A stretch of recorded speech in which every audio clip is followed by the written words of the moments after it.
අද Melbourne Keysborough Dhammasarana විහාරයේ පවත්වන සිව්දින භාවනා වැඩසටහනේ 4 වෙනි සහ අවසන් දවස ප්‍රශ්නෝත්තර වාරයේ ලිඛිත ප්‍රශ්න සභාගත කිරීමට ඔබ වහන්සේගෙන් අවසර අයද සිටිනවා. අද දිනේ ස්වාමීන් වහන්සේ අපිට ලිඛිත ප්‍රශ්න 8ක් ලැබී තිබෙනවා. ඉන් ප්‍රශ්න 5ක් භාවනා කමඨහන් පිළිබඳ කිරීම සම්බන්ධ ප්‍රශ්න සහ ඉතිරි 3ක් ධර්ම කරුණු පිළිබඳවයි. මම ඉස්සෙල්ලා භාවනා කමඨහන් ප්‍රශ්න ටික අරගන්නම්. පළවෙනි ප්‍රශ්නය පෙරවන් සර්ණයි මාගේ කමඨහන් වාර්තාව සක්මන් භාවනාව. ටික වේලාවක් ඔහේ සක්මන් කරමි. ඉන්පසු ටිකෙන් ටික යටිපතුලේ සහ පාදයේ කම්පන චංචල දැනීමට පටන් ගනී. ඒ අතරතුර සිතුවිලි දෝරේ ගලයි. නමුත් මට ඒ ගැන පස්තැවීමක් හෝ ද්වේෂයක් නැත. ඔහේ බලා සිටිය හැක. පාදයේ බර සම්ප්‍රේෂණය හොඳින් දැනේ. විරුවේ සිට බර යටිපතුලේ පිටදාරය ඔස්සේ ඇඟිලි සුදු දක්වා සම්ප්‍රේෂණය වන අයුරු හොඳින් දැනේ. මේ දෙස අඩි 10ක් හෝ 20ක් හොඳින් බලා සිටිය හැක. ඉන්පසු සිත පිටපණි.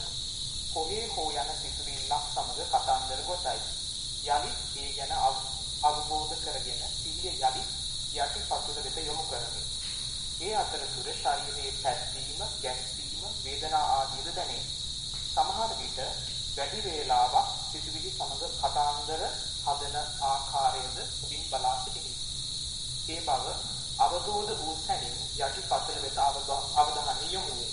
මාගේ භාවනාව වැඩි දියුණු කර ගැනීමට ඔබ වහන්සේගෙන් අවවාදයක් පතමි. පරයන්ක භාවනාව කොටසක් තියෙනවා ස්වාමීන් වහන්සේ. හොඳයි කියන්න. ඔව්. පරයන්ක භාවනාව ප්‍රථමයෙන් කය කෙලින් තබාගෙන ශරීරයේ දෙස බලා සිටිමි. එවිට ටිකෙන් ටික කය සංසිඳී සැහැල්ලු වී තැන්පත් වන අයුරු බලා සිටිය හැක. ඉන්පසු ටිකෙන් ටික නාසිකාග්‍රේ හුස්ම රැල්ල වෙත අවධානය යොමු කරමි. හුස්ම ඇතුල් වීම සහ පිටවීම හොඳින් දැනේ. සීතල සහ තෙත ගතිය හොඳින් දැනේ. විටින් විට සිත පිටයයි. ඒ ගැන අවබෝධයෙන් බලා සිටිමි. එවිට සිත නාසිකාග්‍රේ වෙත යොමු වේ. ටික වේලාවකින් ශරීරයේ සැහැල්ලු බව හොඳින් දැනේ. උකුලේ කම්පන චංචල හොඳින් දැනේ. වහන් ඇතුලේ like a pressure release from a spring.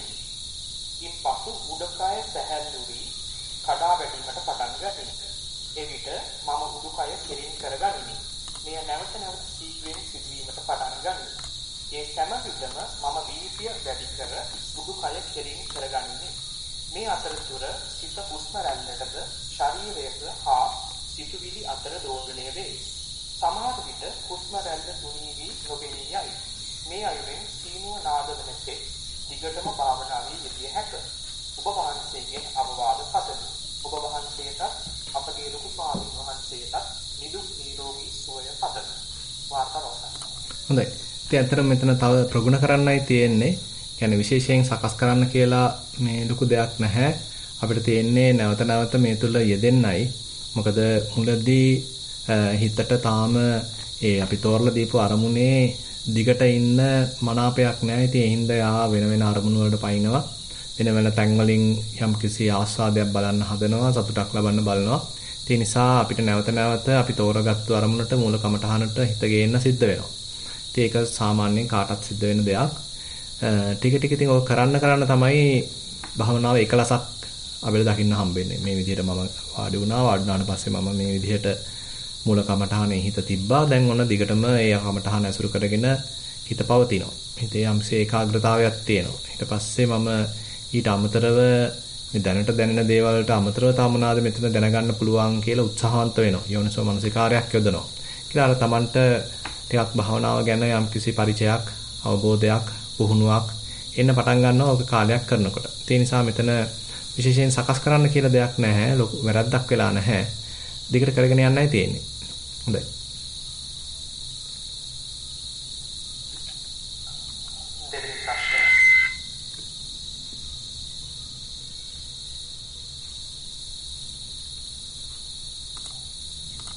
සමාන සමනස හරි කියන්න.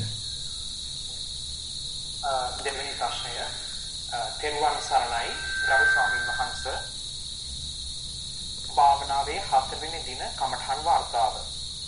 සක්මන් භාවනාව. ආරම්භයේදී වම දකුණ ලෙස මෙනෙහි කර සක්මන ආරම්භ කළෙමි. ටික වේලාවකින් පසුව ශරීරයට සක්මන් කිරීමට ඉඩ හැර පිටතින් සිට පාදවල ස්පර්ශයට සිතෙහි අවධානය යොමු කළෙමි. මේ ආකාරයට සිත පිට අරමුණු වලට යෑම බොහෝ දුරට අඩු වී සක්මන්ට සතිය පිහිටිය හැක. එහෙත් විටින් විට සිත වෙනත් අරමුණු කරාද දුවයි.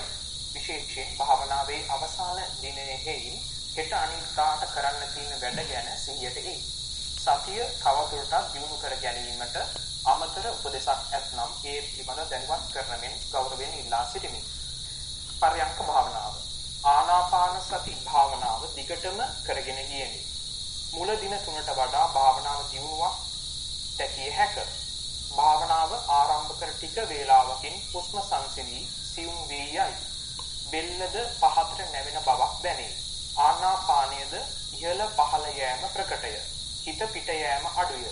නිදිමත ගතියද නැත. මේ අවස්ථාව පස්සම්බයං කාය සංකාරට කිට්ටු අවස්ථාවක්ද. ඊට පසු හුස්මේ මුල මැද අග ආදී බැලීම සුදුසුද. තව දුරටත් විපස්සනා පැත්තට භාවනාව දියුණු කර ගැනීමට උපදෙසක් පතමි. ඔබ වහන්සේගේ කමඨාන් උපදෙස් භාවනාව වැඩි වීමට මහත් ප්‍රයෝජනයක් බව සතුටින් දන්වමි. තෙරුවන් සරණයි. ඔව් ඉතින් හොඳයි. දැන් අතරම අපි දිගට කරගෙන යනකොට වගේ යම් අර කලින් වාර්තාවටත් මේක සම්බන්ධ කරන්න පුළුවන්. දැන් කලින් වාර්තාවේදී තිබුණේ තාම හරියට අපේ හිත එකලසක් නැහැ, ඒකාග්‍රතාවයක් නැහැ. අතෙන්ට පයින්නවා, මෙතෙන්ට පයින්නවා. හැබැයි මම උත්සාහ කරනවා. මෙතෙන්ට ගෙනල්ලා තියන්න උත්සාහ කරනවා. දැන් මේ වාර්තාවේදී මේ උත්සාහයේ යම් පමණක සාර්ථකත්වයක් තියෙනවා. දැන් ටිකක් අපිට පුළුවන්කමක් තියෙනවා. කයට නිදැල්ලේ හුස්ම ගන්න ඉඩ දීලා අපි සැහැල්ලුවෙන් ඒ දිහා නිරීක්ෂණය කරන්න. ඕක තමයි එක අතකින් ඔය සතිපට්ඨානයේ හැදෙන ඒක ප්‍රධාන දෘෂ්ටි කෝණයක් කියලා කියන්න පුළුවන්. අපි අපේ කයට එයාගේ වැඩේ කරගෙන යන්න ඉඩ දීලා අපිට පුළුවන්කමක් ලැබෙනවා නිකන් බාහිරින් ඉඳන් ඒ දිහා බලන්න. පරතෝ බැල්මක් කියලා අපි කියනවා. ඉතින් එතකොට තමයි අපිට තේරෙන්නේ මේ අත්දැකීමක් කියන එක අස්සේ අපි ගිහිල්ලා හිර වෙන්න අවශ්‍ය නැහැ. අපිට පුළුවන්කමක් තියෙනවා අත්දැකීමෙන් පරිබාහිරව අත්දැකීමෙන් පොඩ්ඩක් පස්සට ඇවිල්ලා ඉවත් වෙලා ඒක දිහා ටිකක් අධ්‍යයනය කරන්න. එතකොට තමයි අත්‍තරම සතිපට්ඨානයෙන් ප්‍රයෝජනෙ ගන්න අපිට හොඳට සාර්ථකව අවස්ථාවක් සැලසෙන්නේ. ඉතින් ඒක මුලදී අපි කය මූලික කරගෙන කරනවා, ඊට පස්සේ වේදනාවන් මූලික කරගෙන කරනවා. පස්සේ තමයි පුළුවන්කමක් ලැබෙන්නේ හිතත් මූලික කරගෙන කරන්න. දැන් හිත මූලික කරගෙන කරද්දී ටිකක් සූක්ෂමයි. මොකද හිතෙන් හිත බලන වැඩක් තියෙනවා. ඉතින් ඒකට එන්න කලින් අපි මේ කයෙන් හිත බලන වැඩේ සෑහෙන දුරට පුහුණු වුණා නම් ඔය හැකියාව අපි තුල පොඩ වර්ධනය වෙලා එනවා. ඒ නිසා කළා තියෙනවා හොඳයි. පුළුවන් නම් දැන් අද වැඩසටහන ඉවරනාට පස්සේ ඕක නවත්තන්න නැතුව පුරුද්දක් වශයෙන් කරන්න. උදේ නැගිට්ටාමත් ටිකක් වෙලා සක්මනක් කළා ඊළඟට භාවනාවක් කරනවා. රාත්‍රී නිින්දට යන්න කලිනුත් ටිකක් සක්මනක් කළා භාවනාවක් කරනවා. වාඩි වෙලත් මේ භාවනා කරනවා. ඊට පස්සේ එදිනදා කටයුතු වලදීත් සිහිය දියුණු කරන්න උත්සාහන්ත වෙනවා. දැන් අපි මේ භාවනා කරනවා කියන කාල පරිච්ඡේදයේදී විතරක් ඔක කරාට එච්චර සාර්ථක වෙන්නේ නැහැ. මොකද අපි අනිත් කටයුතු කරද්දී සිහියෙන් නෙමෙයි නම් කරන්නේ. ඔහේ අපේ හිත අත්හැරලා දාලා කැමති දෙයක් හිතන්න දීලා හිතට අයාලේ යන්න ඉඩ දීලා නම් අපි කටයුතු කරන්නේ මේකෙන් ප්‍රයෝජනයක් ගන්න අමාරුයි. ඉතින් එතෙන්දී උත්සාහවන්ත විය යුතුයි මේ අනිකුත් කටයුතු වලදීත් සිහිය දියුණු කරන්න. ඒ නිසා ඒ සඳහාත් උත්සාහවන්ත වෙන්න. හොඳයි. තුන්වෙනි ප්‍රශ්නය. ගෞරවනීය ස්වාමීන් වහන්සේ මා ආනාපාන සතිය කලක සිට වඩනවා. එය තුනී වී නැති වී ගොස් දැන් සිතුවිලි වේදනා වරින් වර නැගේ. එම සිතුවිලි නැගෙන විට ඉතා ඉක්මනින්ම ඉවරයක් වන හැටි බලාගෙන ඉමි. නැගෙන දෙයක් එය දැනගන්න ගතිය දෙකම ඉක්මනින් ඉවරයකට යනවා.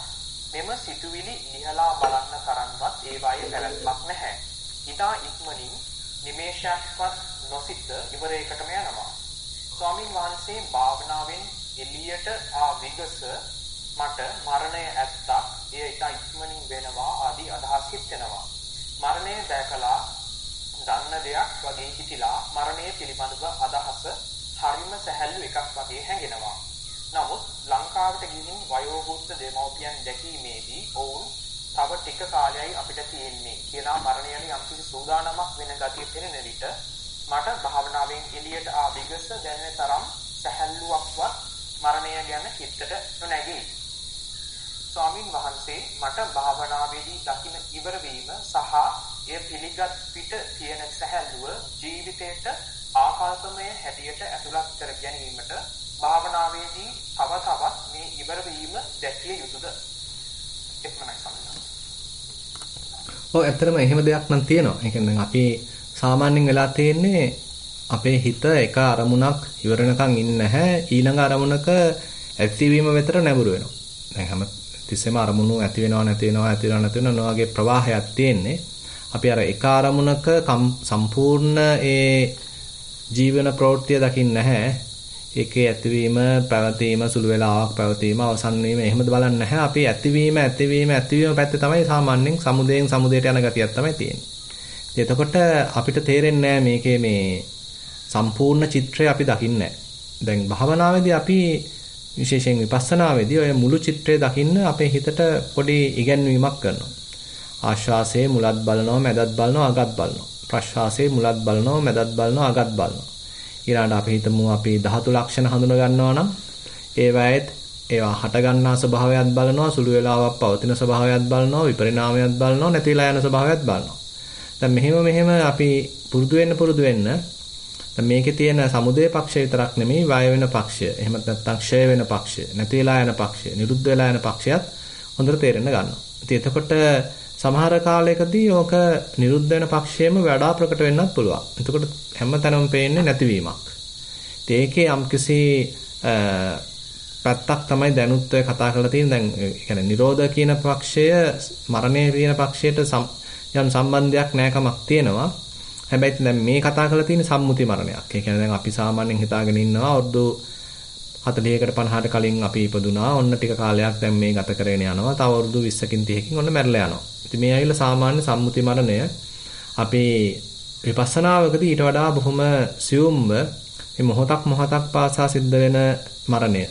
ඇතිවීමක් නැතිවීමක් කියන එක දකින්න උත්සාහන්ත වෙනවා.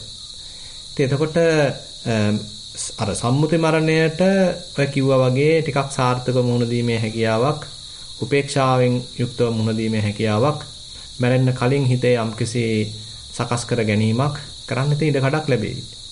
ඒ නිසා වෙලා තියෙන දේ නම් එච්චර වරදක් නැහැ. අර ඔය ගැන වැඩි හැබැයි හිතන්න යන්න එපා. මොකද අපි හිතා ඉඳීම තුළ මේක ටිකක් බාධා වෙන්න පුළුවන්. දැන් අපි භාවනා කළා ටිකක් යම්කිසි අත්දැකීමක් ලැබලා භාවනාවෙන් අයින් වුණාට පස්සේ අපි දිගින් දිගට පැය ගණන් කල්පනා කර ඉන්න ගියොත් එහෙම ඒක හිතට වෙහෙසක්. මොකද අපි භාවනාවෙන් කරන්නේ හිත එක්තරා අන්දමක හිතට විවේකයක් ලබා දීම. ඊළඟට යම්කිසි නුවණක් ඇති කිරීම. ඒ නුවණට සමහර ලාවට නෑකම් කියනවා අපේ චින්තාමය ප්‍රඥාවක්. හැබැයි ඒකේ යම් සීමාවක් ගන්න නැතුව අපි දිගින් දිගට කල්පනා කර ඉන්න ගියොත් භාවනා කරන්න ගියාමත් අර කල්පනා කරපු දේවල් මතක් වෙනවා. අපි භාවනාවේදී කරන්නේ බොහොම සියුම්ම මේ මොහොතට හිත අරගෙන වර්තමානයේ හිත අරගෙන එතන ඇති වෙන දේ නැති වෙන දේ දැකීමක්. නමුත් එතනින් අර කුළු ගැන්වෙච්ච හිත වෙන දේවල් කල්පනා කරන්න ගියාම සම්මුති ලෝකේ තියෙන දේවල් කල්පනා කරන්න ගියාම අර අපි ලවපු අත්දැකීමකට ටිකක් බාධා වෙන්න පුළුවන්. ඒ නිසා හිත සැහැල්ලුවෙන් වැඩේ කරගෙන යන්න. හුඟක් දේවල් කල්පනා කරන්න යන්න එපා. හිත සැහැල්ලුවෙන්ම තියාගන්න. ඒ භාවනාවේදී ලබන අත්දැකීමට මූලිකත්වය දෙන්න. හොඳයි. හතරවෙනි ප්‍රශ්නය. තෙරුවන් සරණයි ස්වාමීන් වහන්සේ. භාවනා අධ්‍යක්ීම පරයක් භාවනාව. ඊයේ දින ආනාපාන සතියට සිත එකඟ කර ගැනීමේ අපහසු ගැන ලද උපදෙස් අනුගමනය කළෙමි. සක්මන් භාවනාවෙන් පසු බෝමල්වේ ඉඳගෙන ගාථා සජ්ජායනා කොට දෙවියන්ට පින්දී සිත සමාධිමත් වේවායි ප්‍රාර්ථනා කොට ආනාපාන සති භාවනාව වැඩුවෙමි. මද වේලාවකින් කහ පැහැති ආලෝක පසුබිමේ සුදු පැහැති ආලෝකයක් දිස්වූ අතර වරණට දැස් වසා සිටිමි. එකී අරමුණට සිත එකඟ කර ගැනීමට හැකි විය. බාහිර ශබ්ද ඇසුණත් සිත එම අරමුණේම තබාගත හැකි විය. වෙනත් කිසිදු සිතුවිල්ලක් බාධා නොකළ අතර ටික වේලාවකින් මම දෙනෙත් විවර කළෙමි. මුළු කාලයම විනාඩි 30ක් පමණ විය. මේ අත්දැකීම කුමක්දයි දැන ගැනීමට කැමැති පෙරුවන් සරණයි. වාපම අවසන්. ඒක තමයි. දැන් අපි සාමාන්‍යයෙන් හිතේ සමාධියක් වැඩෙනකොට ඒ වගේ ආලෝක ස්වභාවයක් නිමිත්තක් පහළ වෙන්න පුළුවන්. ඒක නිරූපණය කරනවා එක්තරා අන්දමකින් දැන් හිත ටිකක් සමාධියකට යන්න සූදානම් කියලා. අපි කළා තියෙන්නේ අරමුණේ හිත පැවැත්වීම දිගට. එතකොට එතනේ අරමුණ හරහාම ওই වගේ නිමිත්තක් පහළ වෙනවා. ඒක මුලදී තින් විවිධ වර්ණ ගන්න පුළුවන්. ඒ තරම්ම ප්‍රභාෂර නොවෙන්න පුළුවන්.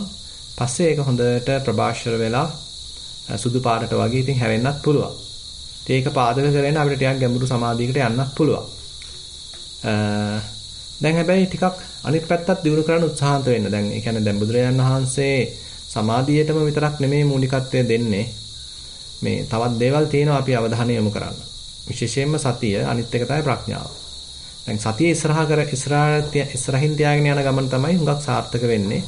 මොකද අපි සමාධිය වැඩෙනකොට සතිය ටික දුර්වල වෙන්නත් පුළුවන්. මොකද සමාධිය ටක් ගාලා ඉස්සරහට එනවා. අපිට ඒ සමාධිය හදාගන්න උදව් වෙච්ච සතිය අමතක වෙන්න පුළුවන්. ඒ නිසා සතිය තව ටිකක් ඉස්සරහට ගන්න උත්සාහන්ත වෙන්න. ඒ කියන්නේ සක්මන එහෙම ටිකක් වැඩිපුර කළා හොඳට ඒ වදින ස්ථානයේ නැත්නම් ස්පර්ශය දැනෙන විවිධ සංවේදනාවන් හොඳට විමසමින් එතන සතිමත් වෙමින් එතන අවධානය පවත්වමින් ඒ සතියයි ප්‍රඥාවයි දියුණු කරන පැත්තත් අවධානය යොමු කරන්න. මොකද අපි සමහර වෙලාවට ඉඳගෙන විතරක් භාවනා කරද්දී ඔය සමාධි පැත්තට බර වෙනවා වැඩි. එතකොට ටිකක් අසමබරයි භාවනාව. අපි වාඩි වෙන්නෙමත් ඉක්මනටම සමාධියට හිත යොදා ගන්න. ඒක නෙමෙයි ඇත්තටම බලාපොරොත්තු වෙන්න අවශ්‍ය. ඒකේ යම්කිසි ආස්වාදයක් තියෙනවා, යම්කිසි සුවයක් තියෙනවා.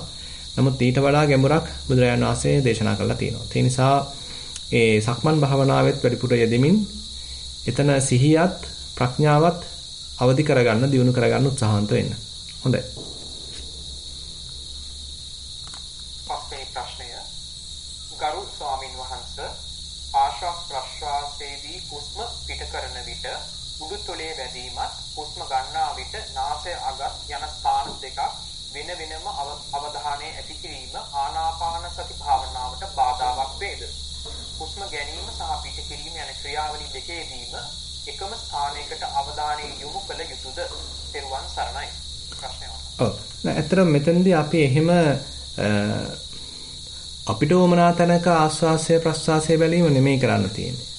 අපි කරන්න තියෙන්නේ ස්වාභාවිකව කායට හුස්ම ගන්න ඉඩ දීලා එයා වදින්නේ කොහෙද කියලායි බලන්න තියෙන්නේ. දැන් හිතන්න ආශ්වාසය කරන අවස්ථාවේදී හුස්ම වදින්නේ අපි තුමු නාසිකාග්‍රේ නම් ඒක තමයි අපිට හොඳට ප්‍රකටව දැනෙන්නේ.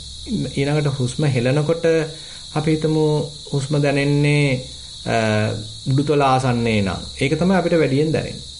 තවත් කෙනෙකුට ඒක වෙනස් විදිහට දැනෙන්න පුළුවන්. සමහරවිට හුස්ම පිට කරනකොට නාසයේ ඇතුළත මේ වදිනවා වගේ දැනෙන්න පුළුවන්. ඉතින් ඒක සම්පූර්ණයෙන් කියන්නේ එක එක්කෙනාට වෙනස් වෙන්න පුළුවන්. අපිටම උනත් දවසේ විටින් විට වෙනස් වෙන්නත් පුළුවන්. ඒ නිසා අපේ තියෙන්න ඕනේ විවෘත මනසක්, කැමති දේ ලැබෙන දේ බාර ගන්න මනසක්. මේ වෙලාවේදී ආශ්වාසයක් බව දන්නවා. ආශ්වාසය සිද්ධ වෙනකොට කොහෙද වදින්නේ කියන එක කයෙන් අහන්න. මේක අපි පොතේ ලියලා නැහැ කොහෙවත් මෙන්න මෙහෙම මෙතනමයි වදින්නේ කියලා. කවුරු හරි කියනවා නම් ඒක වැරදි. ඒ කියන්නේ අපි මෙන්න මෙතනමයි හරියට වදින්නේ, නොතනම විතරක් හිත තියාගෙන ඉන්න කියලා එහෙම කියන්න බෑ. ඕක වෙනස් වෙන්න පුළුවන්. අපි තුල තියෙන්නේ හරි විවෘත මනසක්. මෙයා කොහේ වැදුනත් කමන්නේ මට තියෙන්නේ වදින තැන දැනගන්න. ඒක තමන්ගේ කය දන්නවා. දැන් අපි හිතමු අපි එක අතක් මත එක අතක් තියාගෙන ඉන්නකොට ඒ එක අතක උණුසුම අපිට දැනෙනවා. ඒ අතේ බර අනිත් අතට දැනෙනවා. ඉතින් ඒක කොහොමත් කයට දැනෙන දෙයක් නේ. ආයේ ඒක අපි පොතෙන් බලන්න දෙයක් නෑ. ඒක අපිට ඍජුවම අත්දකින්න පුළුවන්. අන්න ඒ වගේ ආශ්වාසය සිද්ධ වෙනකොට ඒක ආශ්වාසයේ ස්පර්ශ වෙන තැන අත්දකින්න පුළුවන්. ප්‍රශ්වාසයේ සිද්ධ වෙනකොට ඒක මේ සිදු වෙන තැන නැත්තම් මේ ස්පර්ශ වෙන තැන අත්දකින්න පුළුවන්. හැබැයි මේකේ තවත් දෙයක් තියෙනවා මේ මුලදී හැබැයි ඕක හොයන්න යන්නත් එපා. මොකද මුලදී තාම අපිට ඕක දැනගන්න තරම් අපේ හිතේ සතිය සම්පජඤ්ඤය දියුණු වෙලා නැහැ. ඉතින් එතකොට අපි අර පුංචි ළමයෙක්ගෙන් බර වැඩක් ගන්න යනවා වගේ වැඩක් එතෙන්දි වෙන්නේ. තාම මේ පොඩි එක්කෙනාට මේ ගලක් උස්ස ගන්නවත් බෑ. අපි කියනවා වීල් බැරෝ එකක් තල්ලු කරන්න කියලා. ඉතින් එතකොට කරන්න බෑ. අපිට කරන්න තියෙන්නේ දැනට සතිය දිනු කරගන්න. ඒ කියන්නේ ආශ්වාසයක් ප්‍රශ්වාසයක් කියන දෙක විතරක් හඳුනගන්න දැනට. ඒක කාලයක් දිනු කරනකොට ඔන්න තේරෙනවා දැන් නම් ආශ්වාස ගානක් බලන්න පුළුවන්. ප්‍රශ්වාස ගානක් පේලියක් බලන්න පුළුවන්. ඒ කියන්නේ හිතේ ඒකාග්‍රතාවයක් හැදිලා තියෙනවා. සතියක් දිනු වෙලා තියෙනවා. ඊට පස්සේ පුළුවන් දැන් ඉතින් ටිකක් සූක්ෂමව බලනවා. දැන් මේ ආශ්වාසය කොහෙන්ද ඇතුල් වෙන්නේ ප්‍රශ්වාසය කොහෙන්ද පිට වෙන්නේ? ආශ්වාසයේ උණුසුම්ද සිසිල්ද ප්‍රශ්වාසයේ උණුසුම්ද සිසිල්ද දිගද කොටද මේ ගත වෙන්නේ මුල් අවස්ථාවද මැද අවස්ථාවද අග අවස්ථාවද කියලා තව ටිකක් සූක්ෂමව විස්තර බලන්න උත්සාහවන්ත වෙනවා. මොකද ඒ වෙනකොට හිතේ සතියක් සම්පජඤ්ඤයක් යම් තාක් දුරකට හැදිලා තියෙන නිසා වර්ධනය වෙලා තියෙන නිසා. එතකොට අපි නිකන් ආධුනික මට්ටමක් නෙමෙයි තියෙන්නේ ටිකක් හිතේ සතිය දියුණු කරගත්ත මට්ටමක්. ඒකාග්‍රතාවය දියුණු කරගත්ත මට්ටමක්. නමුත් අපි පටන් ගත්ත මොහොතේම මේ වදින තැන අල්ලන්න කියලා උත්සාහ කරොත් ඒක හුඟක් වෙලාවට අසාර්ථක වෙන්න පුළුවන්. හොඳයි. හයවෙනි ප්‍රශ්නය. ගෞරවනීය ස්වාමීන් වහන්සේ පර්යංක භාවනාවේදී හුස්ම හෝ පිම්බීම හැකිලීමට අරමුණු කර සිටින විට එහි අනිත්‍ය බව හෝ නිරෝධ වන බව ස්වභාවය නිරීක්ෂණය වන්නේ කෙසේද? අනිත්‍ය ලක්ෂණයන් ප්‍රකට වන්නට අරමුණු නිරීක්ෂණය කළ යුතු ආකාරයක් තිබේද? පහදා දෙන්න. තෙරුවන් සරණයි. නෑ ඇත්තටම ඇත්තටම අපි බලෙන් අනිත්‍ය කරන්න එක සම්පූර්ණයෙන් වැරදි. දැන් මේ බුදුරජාණන් වහන්සේ කියලා තියෙන බව ඇත්ත. නමුත් අපි භාවනාමය ඥානයක් දිනු කරගෙන යනකොට බොහොම විවෘත මනසකින් ඒ සංසිද්ධියට දිගහැරෙන්න ඉඩ දෙන්න ඕනේ. අපි මේක අනිත්‍යයි කියලා අහලා තියෙන නිසා මේක අනිත්‍ය කරන්න හදනවා නම් ඒක වැරදි. ඒක නෙමෙයි වෙන්න තියෙන්නේ. අපි එයා දිහා බලාගෙන ඉන්නවා. බලාගෙන ඉන්නකොට තමයි එයා විසින්ම පෙන්නාවි එයාගේ තියෙන අනිත්‍ය ලක්ෂණය. ඉතින් සමහර විට අපි පොතෙන් බලපු එක නෙමෙයි අපිට ඔක හම්බ වෙන්නේ. අපි බනට අහපු එකක් නෙමෙයි සමහරවට තේරෙන්නේ. ඊටට හාත්පසින්ම වෙනස් අත්දැකීමක් ලැබෙන්න තියෙනවා. ඉතින් අදහස් වෙන්නේ නැහැ මේවා නිත්‍ය විදිහට පෙනේ කියලා. නමුත් අපේ අර අනිත්‍ය හා සම්බන්ධයෙන් අපේ හිතේ තිබිච්ච සංඥාව අපේ හිතේ තිබිච්ච නිකන් රූපීය මෙන්න මෙහෙමයි අනිත්‍ය වෙන්නේ කියලා හිතේ තිබිච්ච චිත්‍රයට වඩා හාත්පසින් වෙනස් අන්දමින් මේ දේවල් අනිත්‍ය වෙන්න ඉඩ තියෙනවා. ඒ නිසා ඒ අත්දැකීමට විවෘත වෙන්න. ඒ අත්දැකීමට එයාට කැමති විදිහට පෙළ ගැහෙන්න, එයාට කැමති විදිහට වෙනස් වෙන්න ඉඩ දෙන්න. ඒකට අත දාන්න යන්න එපා. ඒක බලෙන් Tamanට ඕන විදිහට සකස් කරන්න යන්න එපා. අපිට පුළුවන් නිකන් අපිටම දැන් මේකදී කියලා තියෙන පිම්බීම හැකිලිම ගැන නම් ඒතර පිම්බීම ගැන අවධානයෙන් ඉන්නවා. හැකිලිම ගැන අවධානයෙන් ඉන්නවා. අර මම කලින් මේ වார்த்தාවට කිව්වා වගේ ඒක ගැන අවධානයෙන් සිටීම පමණක් මුලදී කිරීම තුළ ඔන්න සතියක් දිනුනවා. ඒකාග්‍රතාවයක් දිනුනවා. ඊට පස්සේ ටිකක් ලං වෙලා බලනවා. තව ටිකක් සූක්ෂමව තියුණුව බලන්න උත්සාහන්ත වෙනවා. එතකොට ඔන්න සමහරට පේනවා මෙතන තනි පිම්බීමක් නෙමෙයි පිම්බීම් රාශියක් තියෙනවා. තනි හැකිලීමක් නෙමෙයි ඔන්න පිම්බීම් හැකිලීම් රාශියක් තියෙනවා. එහෙම නැත්නම් මේකේ මුල හරියද මෙන්න මේ විදිහට දැනෙනවා, මැද හරියද මේ විදිහට දැනෙනවා, අග හරියද මේ විදිහට දැනෙනවා කියලා මේවා අතර තියෙන සියුම් වෙනස්කම් පවා දැනෙන්න ගන්නවා. ඉතින් මේ හරියට යනකොට තමයි දැන් මේ තනි පිම්බීමක හැකිලීමකම අනිත්‍ය නෙමෙයි. දැන් අපිට මුලින් හිතෙන්නේ ඔන්න පිම්බීමක් පටන් ගත්තා, ඒක විනාඩියක් තිබුණා, අවසන් වුණා. මම මේ විනාඩිය කියලා ටිකක් වැඩි කරලා පෙන්නන්න. ඔන්න හැකිලීමක් පටන් ගත්තා, ඒක විනාඩියක් තිබුණා, අවසන් වුණා. ඉතින් මෙහෙමනේ අපි මුලින් දකින්නේ. නමුත් ඕකේ සතිය සම්පජඤ්ඤය දිනු වෙනකොට එච්චර එහෙම දෙයක් නැහැ. අපි ඕන පිම්බීම් පහක් තියෙනවා. එක එකක් තප්පර 20 ගානේ තියෙන්නේ. තප්පර එකක් තප්පර 20ක් තියුණා අවසන් වුණා. ඊළඟ තප්පර 20ක් තියුණා අවසන් වුණා. තවත් යනකොට ඔන්න අපි හිතමු තප්පර 5 ඒවා ඔන්න තියෙනවා. ඔන්න 12ක් හම්බ වෙනවා. 5 12ක් ගිහිල්ලා තමයි පිම්බීම අවසන් වෙන්නේ. ඉතින් ඔන්න ඔය වගේ අපිට ඒ සිද්ධිය තව කෑලි වලට කැඩිලා සූක්ෂම වෙලා දකින්න ඉඩ තියෙනවා. ඉතින් එතකොට තමයි අන්න එයාගේ ඒ යථා ස්වභාවයක් අපිට තේරෙන්න ගන්නෙ. ඒ නිසා දැන් මේ මං කියපු දේවත් ඒ විදිහටම වෙයි කියලා බලාපොරොත්තු වෙන්න එපා. මනස කන්ඩිෂන් කරන්න යන්න එපා. මෙන්න මෙහිමයි වෙන්නේ කියලා. ඒ වෙනුවට මනස විවෘත කරගන්න.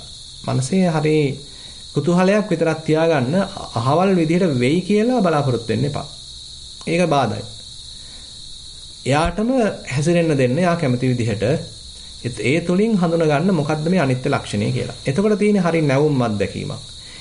එතකොට තියෙන්නේ තමන්ගේම අත්දැකීමක්. කාගෙන්වත් කොපි කරගත්ත අත්දැකීමක් නෙමෙයි. තමන්ගේම අත්දැකීමක් තමයි තියෙන්නේ. ඒක තමයි අපිට හොඳට කාවදින්නේ. ඒක තමයි අපේ හිතේ හොඳට ධාර්මණය වෙන්නේ නැත්තම් හිතේ අවදි ගතියක් ප්‍රඥාවක් මේ අවදි කරන්නේ. ඒ සඳහායි අපි උත්සාහවන්ත විය යුත්තේ. හොඳයි.